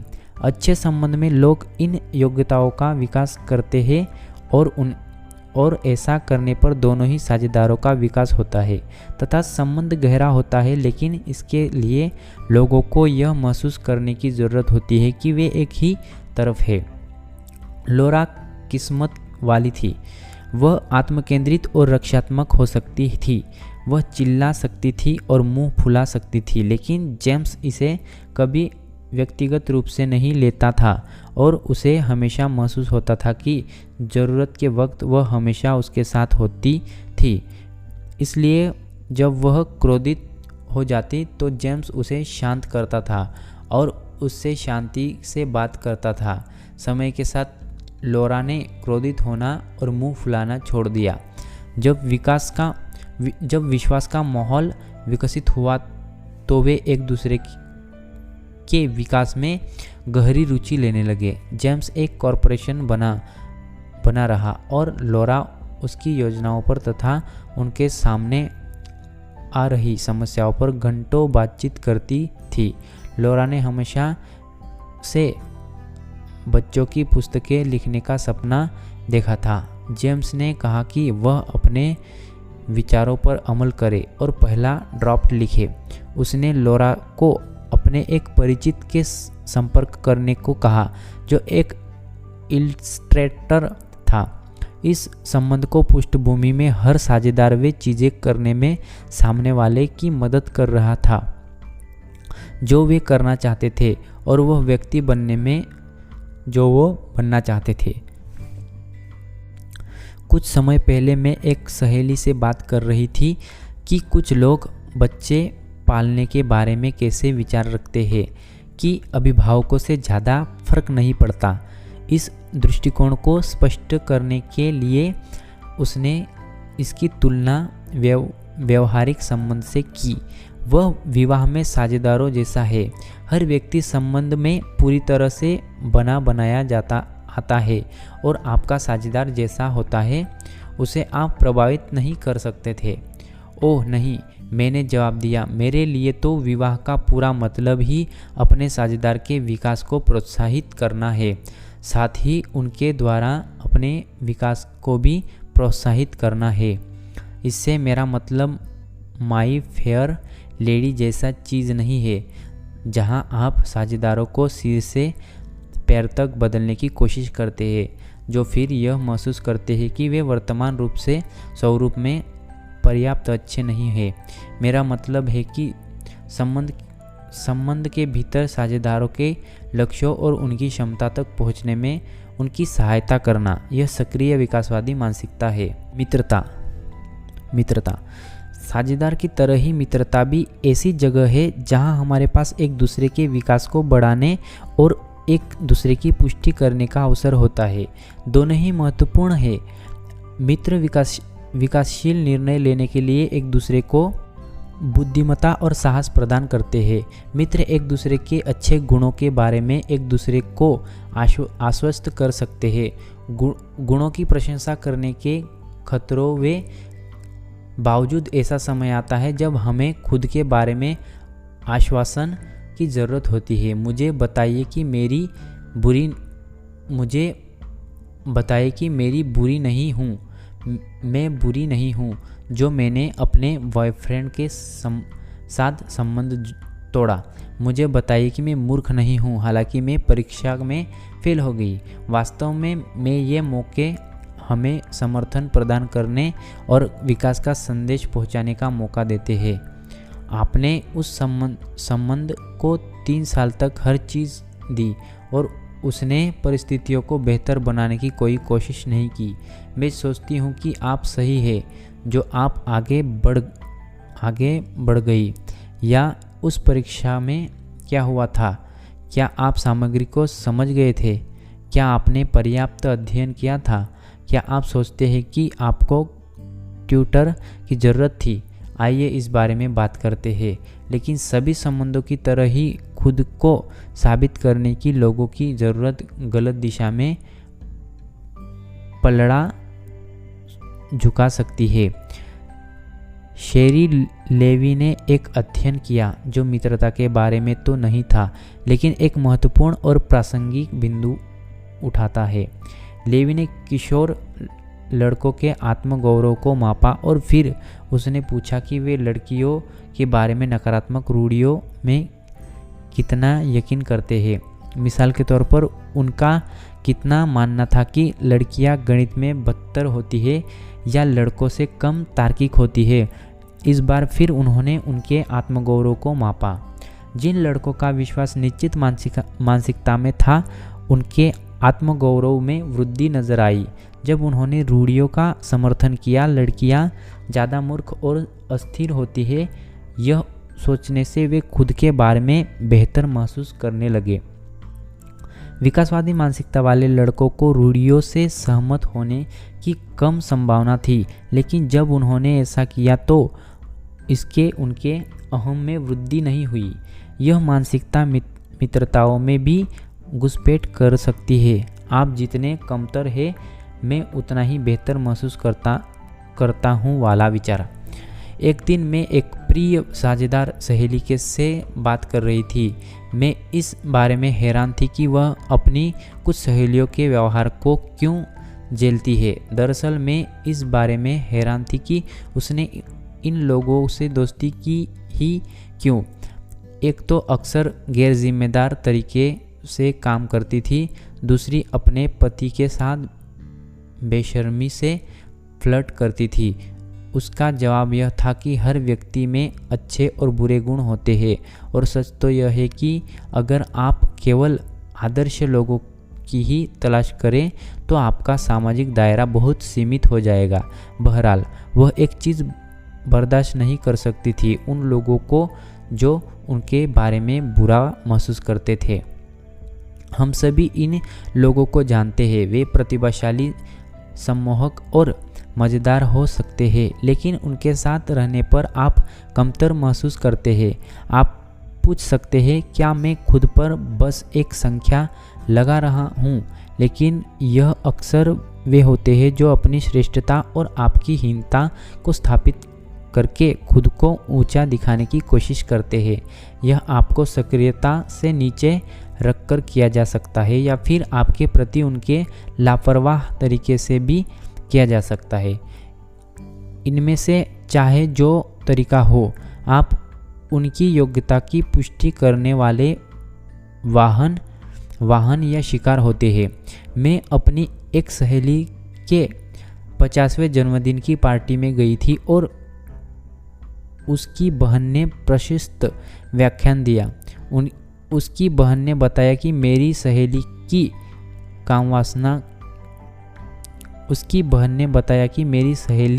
की कामवासना की भूख अतृप्त थी, और वह खुशकिस्मत है कि जो उसने कम उम्र में एक युवक से शादी की जो उसे संतुष्ट कर सकता है।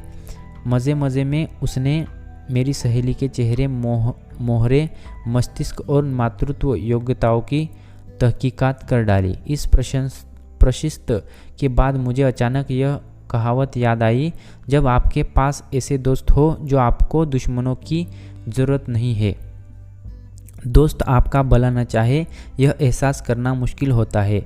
एक रात को मुझे एक बहुत स्पष्ट सपना आया। मेरी जान पहचान का एक व्यक्ति मेरे घर में आया और एक एक करके मेरी सारी मूल्यवान चीज़ें ले गया।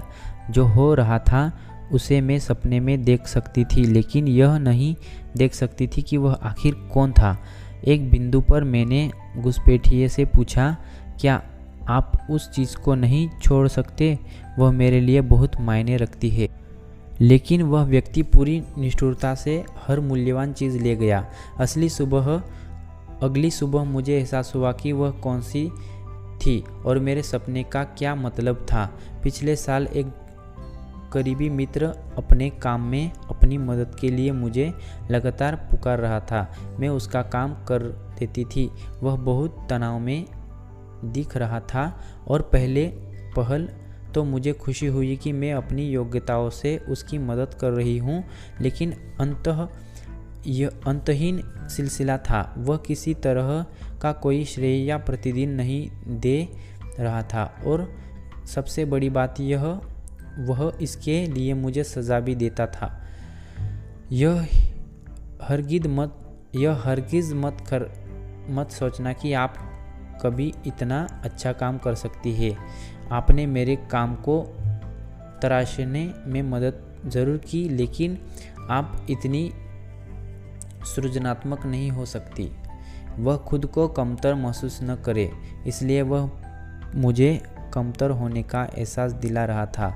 मेरे सपने ने मुझे बता दिया कि अब लकीर खींचने का समय आ गया था। मुझ में भी निश्चित मानसिकता का दोष रहा है।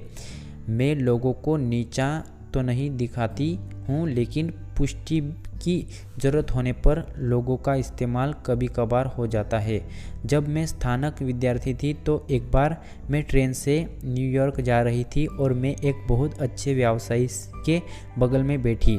मेरे हिसाब से हमारे बीच अच्छी बातचीत हुई और 1.5 घंटे की यात्रा में विचारों का खुशनुमा आदान प्रदान हुआ। लेकिन हमारी मुलाकात के अंत में वह बोला, अपने बारे में मुझे बताने के लिए धन्यवाद। इससे मुझे गहरा धक्का लगा। मैंने उसे अपनी पुष्टि करने लायक समझा था, आकर्षक, बुद्धिमान, सफल, और मैंने इसी काम के लिए उसका इस्तेमाल किया था। मैंने इंसान के रूप में उसमें कोई दिलचस्पी नहीं दिखाई थी, बल्कि अपनी उत्कृष्टता के आईने के रूप में उसमें रुचि ली थी। सौभाग्य से उसने आईने में जो दिखाया वह मेरे लिए कहीं अधिक मूल्यवान सबक था। पारंपरिक बुद्धिमत्ता कहती है कि आपको ज़रूरत के समय ही पता चलता है कि आपके मित्र कौन है, और जाहिर है इस दृष्टिकोण में सच्चाई है। जब आप मुश्किल में होते हो तो आपके साथ कौन खड़ा होता है? बहरहाल, कई बार इससे भी ज़्यादा कठिन प्रश्न यह होता है, जब अच्छी चीज़ें होती है तो आप किसे बता सकते हैं? जब आपको कोई शानदार साथी मिल जाता है, जब आपको एक बहुत अच्छी नौकरी या प्रमोशन मिल जाता है, तब आपका बच्चा झंडे गाड़ता है। इसे सुनकर कौन खुश होगा? आपकी असफलताओं और दुर्भाग्य से दूसरे लोगों को आत्मगौरव जोखिम में नहीं पड़ता है। अहं की दृष्टि से देखें तो किसी ज़रूरतमंद व्यक्ति के प्रति सहानुभूति रखना ज़्यादा आसान होता है। जिन लोगों को श्रेष्ठ होने से आत्मगौरव मिलता है, उनके लिए आपकी खूबियाँ और सफलताएं समस्या का कारण होती है। संकोच कई मायने में संकोच उसका उल्टा पहलू है जिसके बारे में हम बात कर रहे हैं। हम उन लोगों की जांच कर रहे हैं जो खुद को ऊपर उठाने के लिए दूसरों का इस्तेमाल करते हैं। संकोच लोगों को यह चिंता सताती है कि दूसरे लोग उन्हें नीचे ले आएंगे। वे अक्सर सामाजिक स्थितियों में आलोचना या शर्मिंदा होने की चिंता करते हैं। लोगों का संकोच उन्हें मित्र और संबंध बनाने से रोक सकता है। संकोची लोग बताते हैं कि नए लोगों से मिलने पर वे चिंतित महसूस करते हैं। उनके दिल की धड़कन तेज हो जाती है, उनका चेहरा लाल पड़ जाता है, वे नज़रें मिलाकर बात नहीं करते हैं और वे जल्द से जल्द मुलाकात ख़त्म करने की कोशिश करते हैं। हालांकि इस सब के पीछे संकोची लोग अद्भुत और रोचक हो सकते हैं, लेकिन वे अपना यह पहलू अक्सर किसी नए व्यक्ति के सामने नहीं दिखाते हैं और वे यह बात जानते हैं। मानसिकताएं हमें संकोच के बारे में क्या सिखा सकती है? जेनिफर बियर ने यह पता लगाने के लिए सैकड़ों लोगों का अध्ययन किया। उन्होंने लोगों की मानसिकताओं को मापा, उनके संकोच का आकलन किया और फिर परिचय के लिए उन्हें एक बार में दो करके साथ लाई। पूरी चीज़ का फिल्मांकन हुआ और बाद में प्रशिक्षित आकलनकर्ता ने फिल्म देखकर चर्चाओं का मूल्यांकन किया। बियर ने पहल तो यह पाया कि निश्चित मानसिकता वाले लोगों के संकोची होने की ज़्यादा संभावना होती है। इसमें साझेदारी नज़र आती है। निश्चित मानसिकता को आलोचना या मूल्यांकन के बारे में चिंतित बना देती है। इससे आप ज़्यादा संकोची और तनावग्रस्त बन जाते हैं।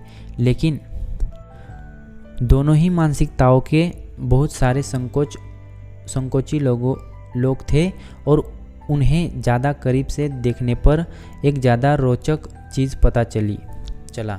संकोच निश्चित मानसिकता वाले लोगों के सामने सामाजिक व्यवहार को नुकसान पहुंचाता है, लेकिन यह विकासवादी मानसिकता वाले लोगों के सामाजिक संबंधों को नुकसान नहीं पहुंचाता था।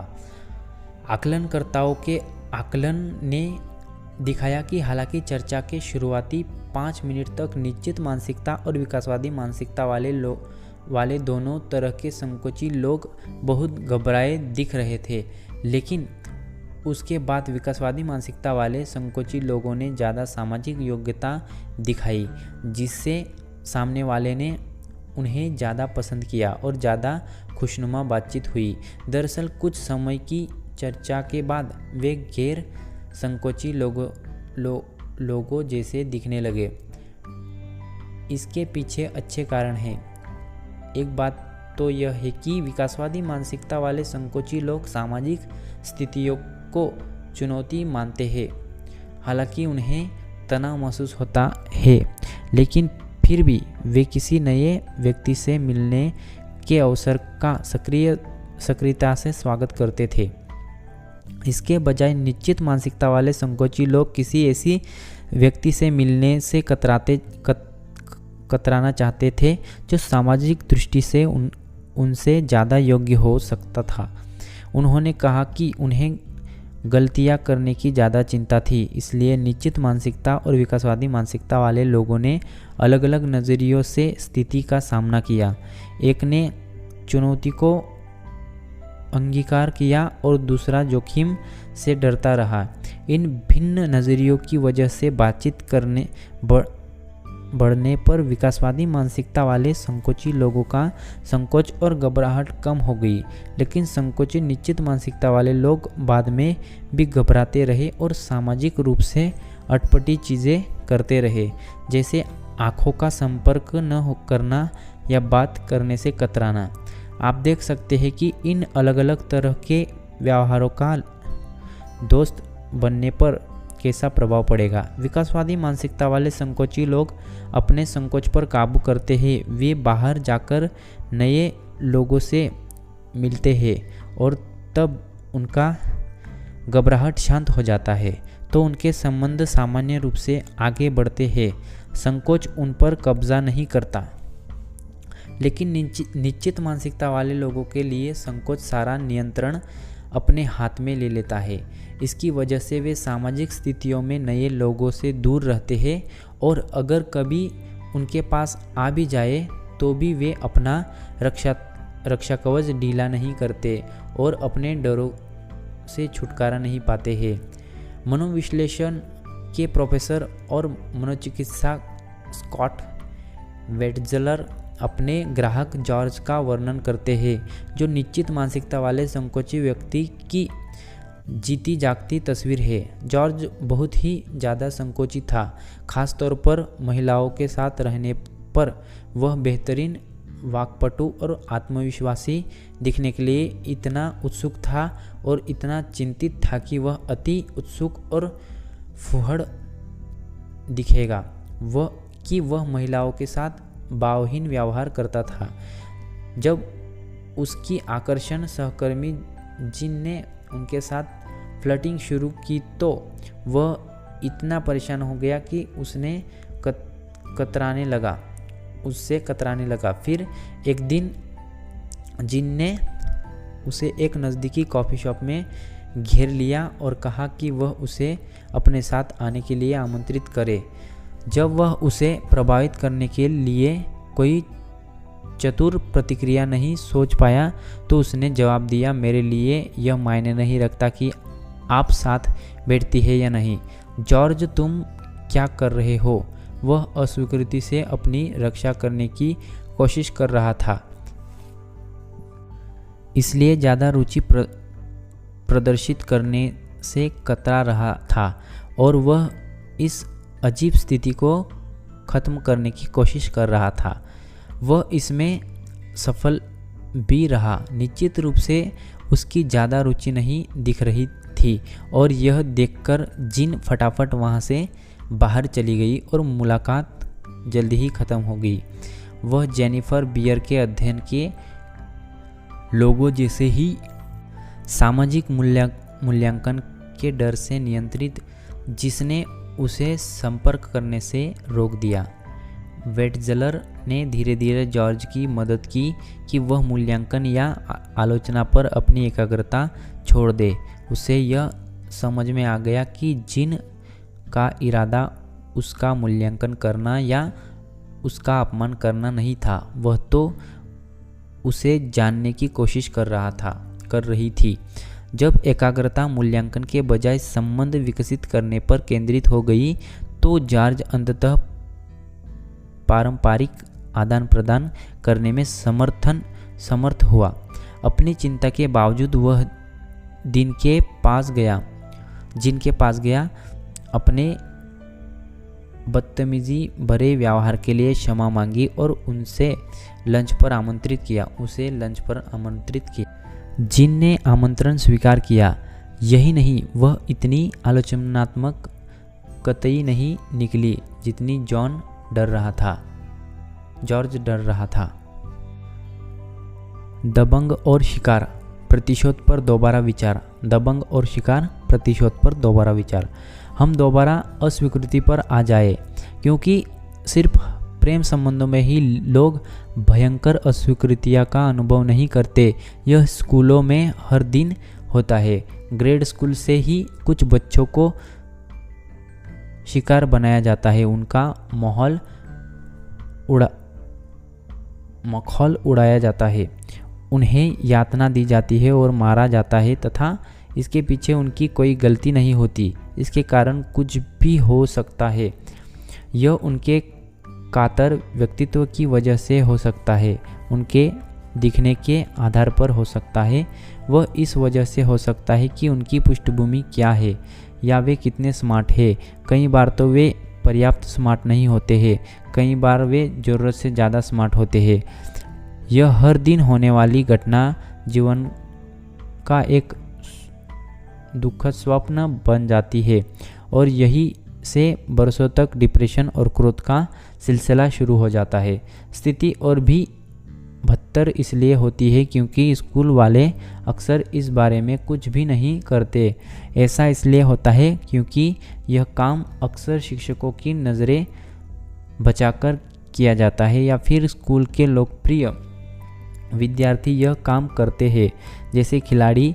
इस मामले में प्राय ऐसा होता है कि दबंग विद्यार्थी के बजाय शिकार विद्यार्थियों को समस्याग्रस्त या मिसफिट मान लिया जाता है। समाज के रूप में इस और हमने अब तक बहुत कम ध्यान दिया है। फिर स्कूल में गालियाँ चलने लगी। कोलंबाइन में जो सबसे कुख्यात गोलीकांड हुआ उसकी वजह यह थी कि 2 लड़कों को बरसों तक बेरहमी से सताया गया। एक साथी सताए गए शिकार ने वर्णन किया कि उन्होंने अपने हाई स्कूल में क्या क्या झेला था। गलियारों में खिलाड़ी बच्चों को लॉकर में धक्का देते थे और उन्हें बुरे बुरे नामों से बुलाते थे, जब तक कि हर कोई इस मज़ेदार प्रदर्शन पर हंसने नहीं लगता था। लंच के दौरान खिलाड़ी शिकारों की भोजन की प्लेट फर्श पर गिराने देते थे, उन्हें टंगड़ी मारकर गिरा देते थे और भोजन फेंककर मारते थे। जब शिकार खाना खा रहे होते थे तो उन्हें टेबल पर पीछे से धक्का मार कर गिरा दिया जाता था। फिर जिम क्लास के पहले लॉकर रूम में दबंग लड़के इन शिकारों को मारते थे क्योंकि वहाँ शिक्षक आसपास नहीं होते थे।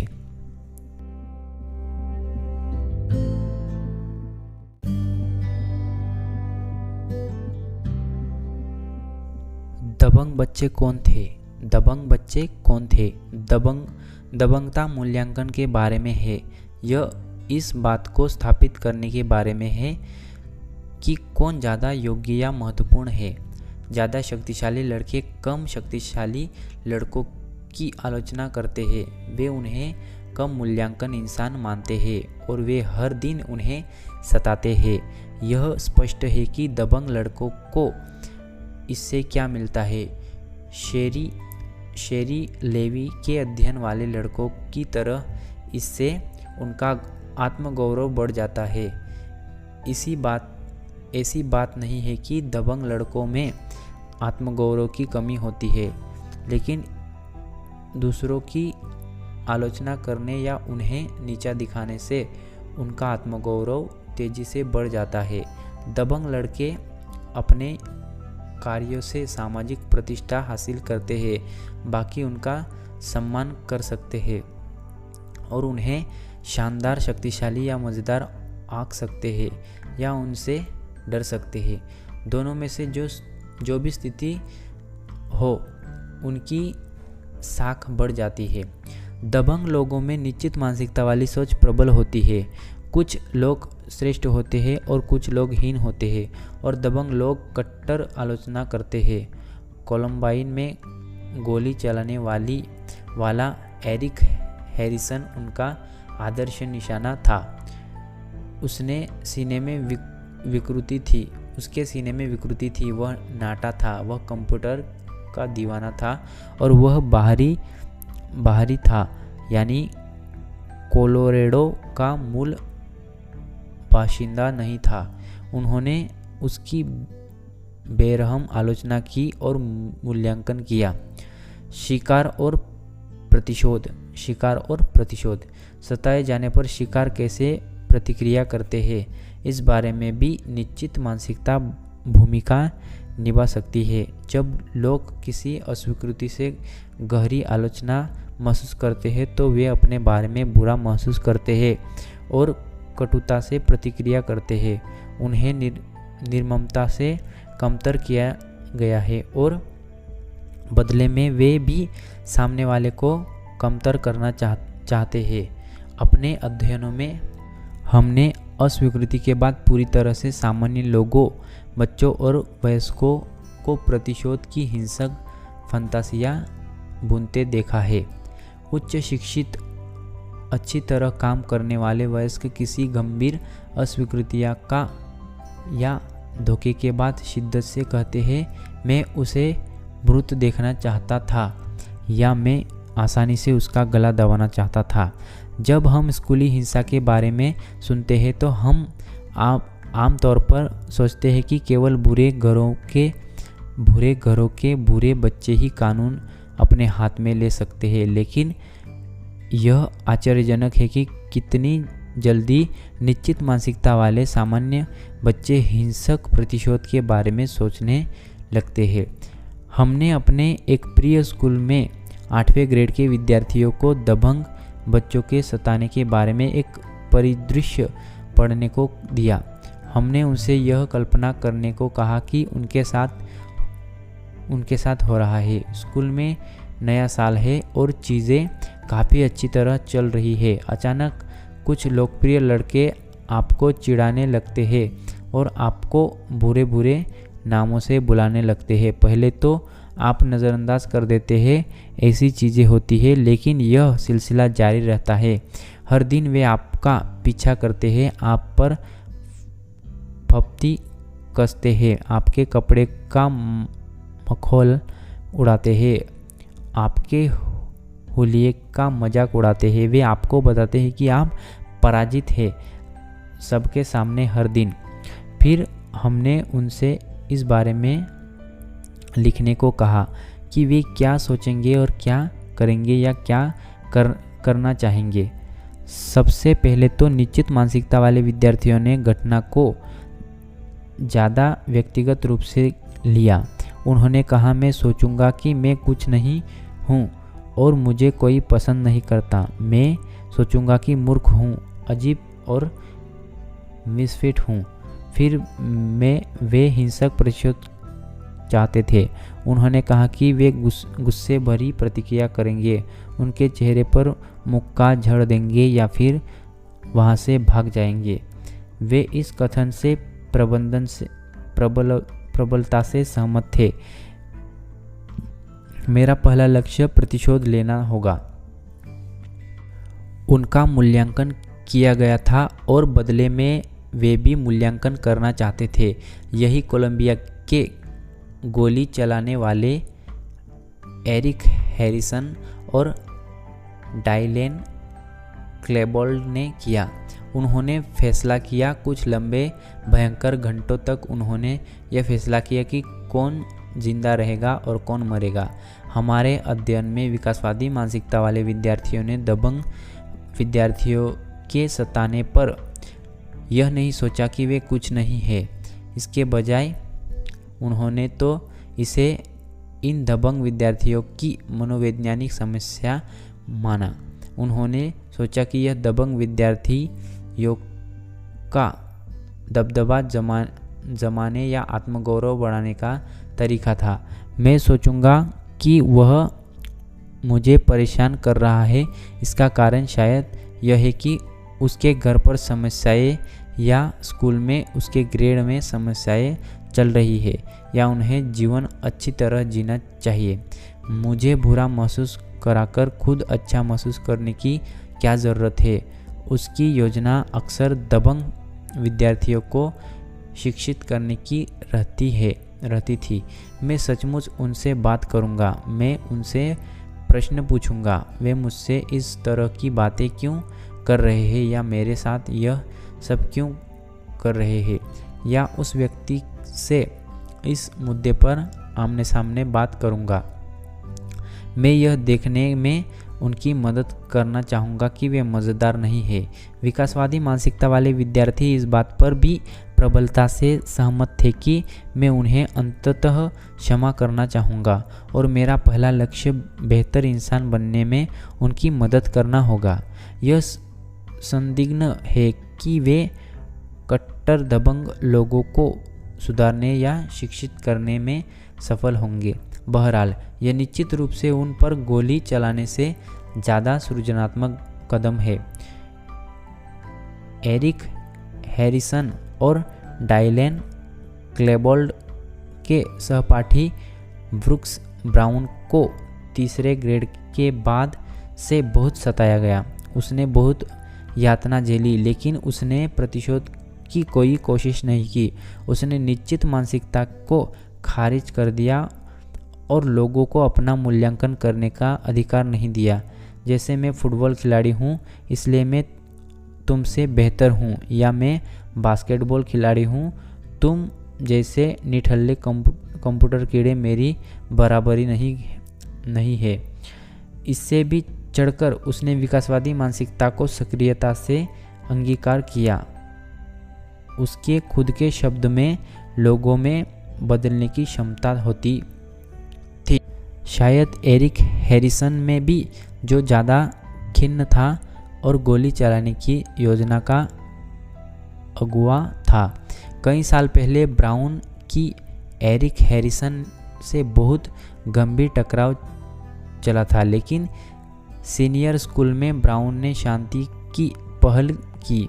मैंने उसे बताया कि उस साल बहुत बदल गया है और मुझे उम्मीद थी कि वह अपने बारे में भी ऐसा ही महसूस करता होगा।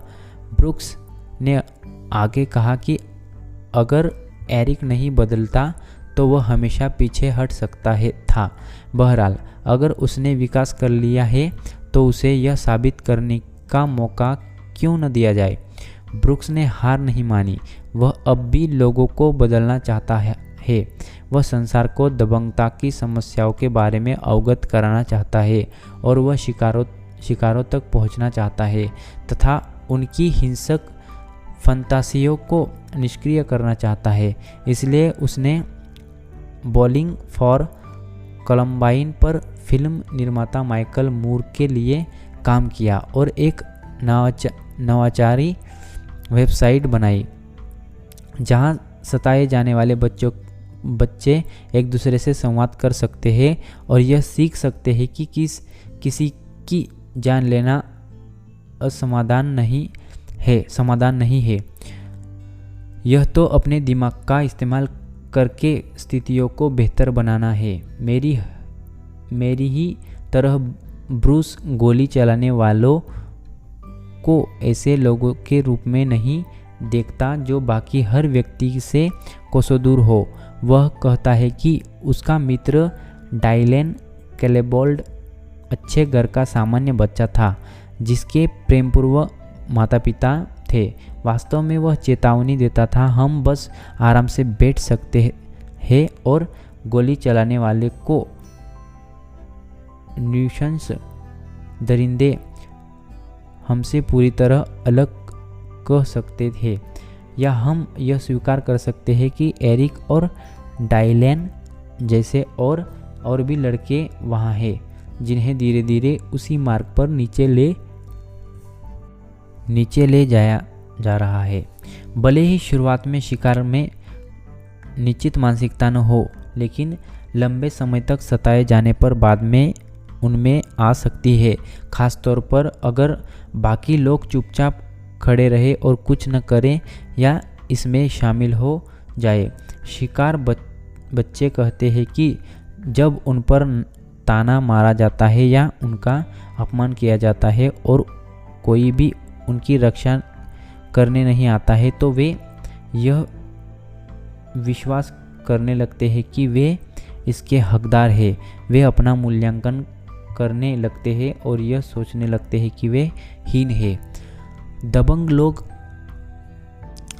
लोग आलोचना करते हैं, शिकार इसे सच मान लेते हैं और कई बार यह आलोचना ज़्यादा गहराई तक घुस जाती है और डिप्रेशन तथा आत्महत्या की ओर ले जा सकती है। कई बार इसका विस्फोट हिंसा में हो जाता है। क्या किया जा सकता है? आमतौर पर अकेले बच्चे दबंग लड़कों को नहीं रोक सकते, खासतौर पर जब दबंग लड़कों के साथ समर्थकों का समूह होता है, लेकिन स्कूल अपनी मानसिकता बदल कर ऐसा कर सकता है। स्कूल में व्याप्त संस्कृतियाँ अक्सर निश्चित मानसिकता को बढ़ावा देती है या कम से कम इसे स्वीकार करती है। वे स्वीकार करती है कि कुछ लड़के दूसरों से श्रेष्ठ होते हैं और उन्हें दूसरों को चिढ़ाने का हक होता है। वे कुछ बच्चों को मिसफिट भी मानती है जिनकी मदद करने के लिए वे बहुत काम कम कर सकती है। लेकिन कुछ स्कूलों ने दबंगता के क्षेत्र में नाटकीय कमी कर दी है क्योंकि वे आलोचना के परिवेश से जूझे और इसके बजाय सहयोग तथा स्वसुधार का माहौल बनाया। थेरेपिस्ट, स्कूल परामर्शदाता स्कैट डेविन ने एक दबंगता विरोधी योजना तैयार की है जो कारगर है। नॉर्वे के शोधकर्ता डैन ऑल्वियंस के काम को आगे बढ़ाते हुए डेविस की योजना दबंग विद्यार्थियों को बदलने में मदद करती है, शिकारों को समर्थन देती है और दर्शकों को पीड़ितों की सहायता करने की शक्ति देती है। कुछ ही सालों में उनके स्कूल में शारीरिक दबंगता 93% और तानाशाही 53% घट गई। तीसरे ग्रेड की डार्ला मोटी थी, फुहड़ थी और बात में रोने वाली थी। वह इतनी आदर्श शिकार थी कि आधी क्लास उसे सताती थी, उसे मारती थी और हर दिन उसे बुरे नामों से बुलाती थी और इसके लिए एक दूसरे की प्रशंसा हासिल करती थी। कुछ साल बाद डेविस की योजना की बदौलत दबंगता का यह सिलसिला रुक गया। डार्ली ने बेहतर सामाजिक योग्यताएं सीख ली और कुछ मित्र भी बना लिए। फिर डार्ली मिलिड स्कूल गई और एक साल बाद उसने लौटकर बताया कि क्या हुआ था। प्रारंभिक स्कूल के उसके साथियों ने उसका साथ दिया, उन्होंने मित्र बनाने में उसकी मदद की और नए समकक्षों से उनकी रक्षा की जब वे उसे परेशान करना चाहते थे। डेविस दबंग बच्चों को बदलने का काम भी करते हैं। वास्तव में माध्यमिक स्कूल में डारला का समर्थन करने के लिए जो बच्चे सामने आए थे, उनमें से कुछ वहाँ थे जिन्होंने उसे कभी सताया था। डेविस जो करते हैं वह यह है, पहले तो सतत अनुशासन लागू करने के बावजूद वे दबंग विद्यार्थियों की व्यक्तिगत आलोचना नहीं करते हैं। गुणों की कोई आलोचना नहीं की जाती है। इसके बजाय वे उन्हें ऐसा महसूस कराते हैं कि उन्हें स्कूल में पसंद किया जाता है और उनका स्वागत किया जाता है। फिर वे सही दिशा में उठाए जाने वाले हर कदम की प्रशंसा करते हैं, लेकिन एक बार फिर वे व्यक्ति की प्रशंसा नहीं करते, वे उसके प्रयास की प्रशंसा करते हैं। मैं देख रहा हूँ कि तुम झगड़ों से बच रहे हो। यह मुझे बताता है कि तुम लोगों के साथ मिलकर चलने पर मेहनत कर रहे हो। आप देख सकते हैं कि डेविस विद्यार्थियों को सीधे विकासवादी मानसिकता की ओर ले जा रहे हैं। वे यह देखने में उनकी मदद कर रहे हैं कि उनके काम बेहतर बनने के प्रयास का हिस्सा है, भले ही दबंग विद्यार्थियों का परिवर्तन का इरादा न हो, लेकिन अब वे ऐसा करने की कोशिश कर सकते हैं। स्कैन डेविन ने प्रशंसा, आलोचना और मानसिकताओं पर हमेशा काम की अपनी योजना में शामिल किया और यह कारगर साबित हुआ है। मुझे उनका यह पत्र मिला। प्रिय डॉक्टर ड्वेक, आपके शोध ने विद्यार्थियों के साथ मेरे काम करने के तरीकों में भारी बदलाव किया है। मैं बच्चों को फीडबैक देने के लिए अपनी भाषा के भिन्न इस्तेमाल के सकारात्मक परिणाम देख रहा हूँ। अगले साल हमारा पूरा स्कूल विकास फीडबैक पर आधारित विद्यार्थी प्रोत्साहन पहल शुरू कर रहा है। आपका स्कैन डेविस। मशहूर बाल वैज्ञानिक हैम गिनॉट भी लिखते हैं कि शिक्षक दबंग विद्यार्थियों को आलोचना से दूर और सुधार व करुणा की ओर कैसे ले जा सकते हैं। यहाँ अपनी क्लास के 8 वर्षीय दबंग विद्यार्थियों को एक शिक्षिका का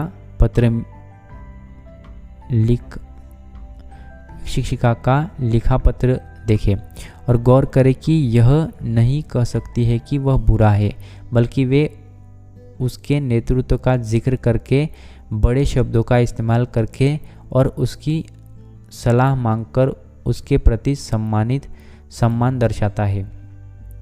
प्रिय जे, एंडी की माँ ने मुझे बताया कि इस साल उनका बेटा बहुत परेशान रहा।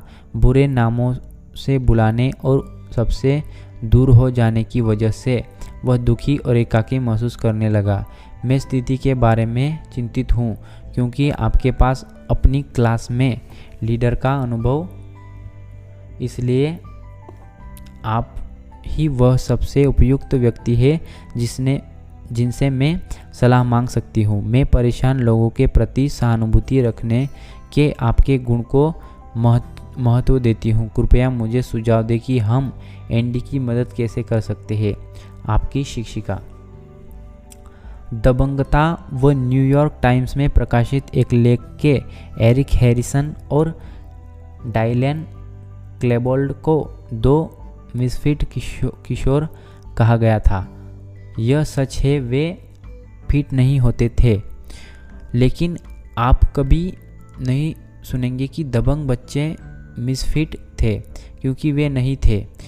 वे पूरी तरह फिट होते थे। वास्तव में वह स्कूल की संस्कृति को परिभाषित करते थे और उसे नियंत्रित करते थे। कुछ लोगों को दूसरों के साथ क्रूरता करने का हक होता है। यह धारणा स्वस्थ नहीं है। स्टैन डेविस संकेत करते हैं कि समाज के रूप में हमने इस विचार को अस्वीकृत कर दिया है कि लोग अश्वेतों के साथ क्रूरता करने और महिलाओं को परेशान करने के हकदार है। फिर हम इस विचार को क्यों स्वीकार करते हैं कि लोग हमारे बच्चों को यातना देने के लिए हकदार है। ऐसा करके हम दबंग विद्यार्थियों का भी अपमान करते हैं। हम उन्हें बताते हैं कि हमारे हिसाब से उनमें इससे ज़्यादा क्षमता नहीं है और हम ज़्यादा बनने में उनकी मदद करने का अवसर चूक जाते हैं। अपनी मानसिकता का विकास करें। अपनी मानसिकता का विकास करें। किसी अस्वीकृति के बाद क्या आप यह महसूस करते हैं कि आपका मूल्यांकन हुआ है? आप कटु और प्रतिशोध भरे हैं, या फिर आप आहत महसूस करते हैं लेकिन क्षमा करने, सीखने और आगे बढ़ने की उम्मीद करते हैं? उस सबसे बुरी अस्वीकृति के बारे में सोचें जो आपको कभी मिली हो। सारी भावनाओं को याद करें और देखें कि आप इसे विकासवादी मानसिकता से देख सकते हैं। आपने इससे क्या सीखा? क्या इसने आपको इस बारे में कुछ सिखाया कि आप अपने जीवन में क्या चाहते हैं और क्यों नहीं चाहते? क्या इसने आपको कुछ सकारात्मक चीज़ें सिखाई जो बाद में संबंधों में उपयोगी साबित हुई? क्या आप उस व्यक्ति को क्षमा कर सकते हो और उसके सुखद भविष्य की कामना कर सकते हैं? क्या आप कटुता को छोड़ सकते हैं? 2. आपने अपने आदर्श प्रेम संबंध की तस्वीर देखें। क्या इसमें आदर्श सामंजस्य शामिल है? कोई मतभेद नहीं, कोई समझौते नहीं, कोई कड़ी मेहनत नहीं। कृपया दोबारा सोचें। हर संबंध में समस्याएं उठती है। उन्हें विकासवादी मानसिकता से देखने की कोशिश करें। समस्याएं ज़्यादा समझ और अंतरंगता हासिल करने का साधन हो सकती है। अपने साझेदार को अपनी भिन्नता व्यक्त करने की अनुमति दें। गौर से सुने और धैर्यपूर्वक तथा परवाह भरे अंदाज में उन पर बातचीत करें। इससे उत्पन्न होने वाली निकटता से आपको हैरानी हो सकती है। 3. क्या आप भी मेरी तरह दोष देते हैं? किसी संबंध के लिए यह अच्छा नहीं है कि आप हर चीज़ का दोष अपने साझेदार पर थोप दें। इसके बजाय अपना खुद का मॉरिस बनाएं और उसे दोष दें। इससे भी बेहतर यह रहेगा कि दोष देने की आवश्यकता छोड़ने की दिशा में काम करें। गलती और दोष के बारे में सारे समय सोचने से आगे बढ़े। सोचें कि मैं भी ऐसा ही कर रहा हूँ। 4. क्या आप संकोची है तो आपको सचमुच विकासवादी मानसिकता की ज़रूरत है। हालांकि इससे आपके संकोच का इलाज हो सकता है, नहीं होगा, लेकिन यह आपके सामाजिक व्यवहार पर संकोच के दुष्प्रभाव को दूर रखेगी। अगली बार जब आप किसी सामाजिक स्थिति में जा रहे हो तो इन चीज़ों के बारे में सोचें। आप अपनी सामाजिक योग्यताओं को बेहतर बना सकते हैं और सामाजिक व्यवहार का उद्देश्य आलोचना नहीं बल्कि सीखना व आनंद लेना है। इसका अभ्यास करते रहे।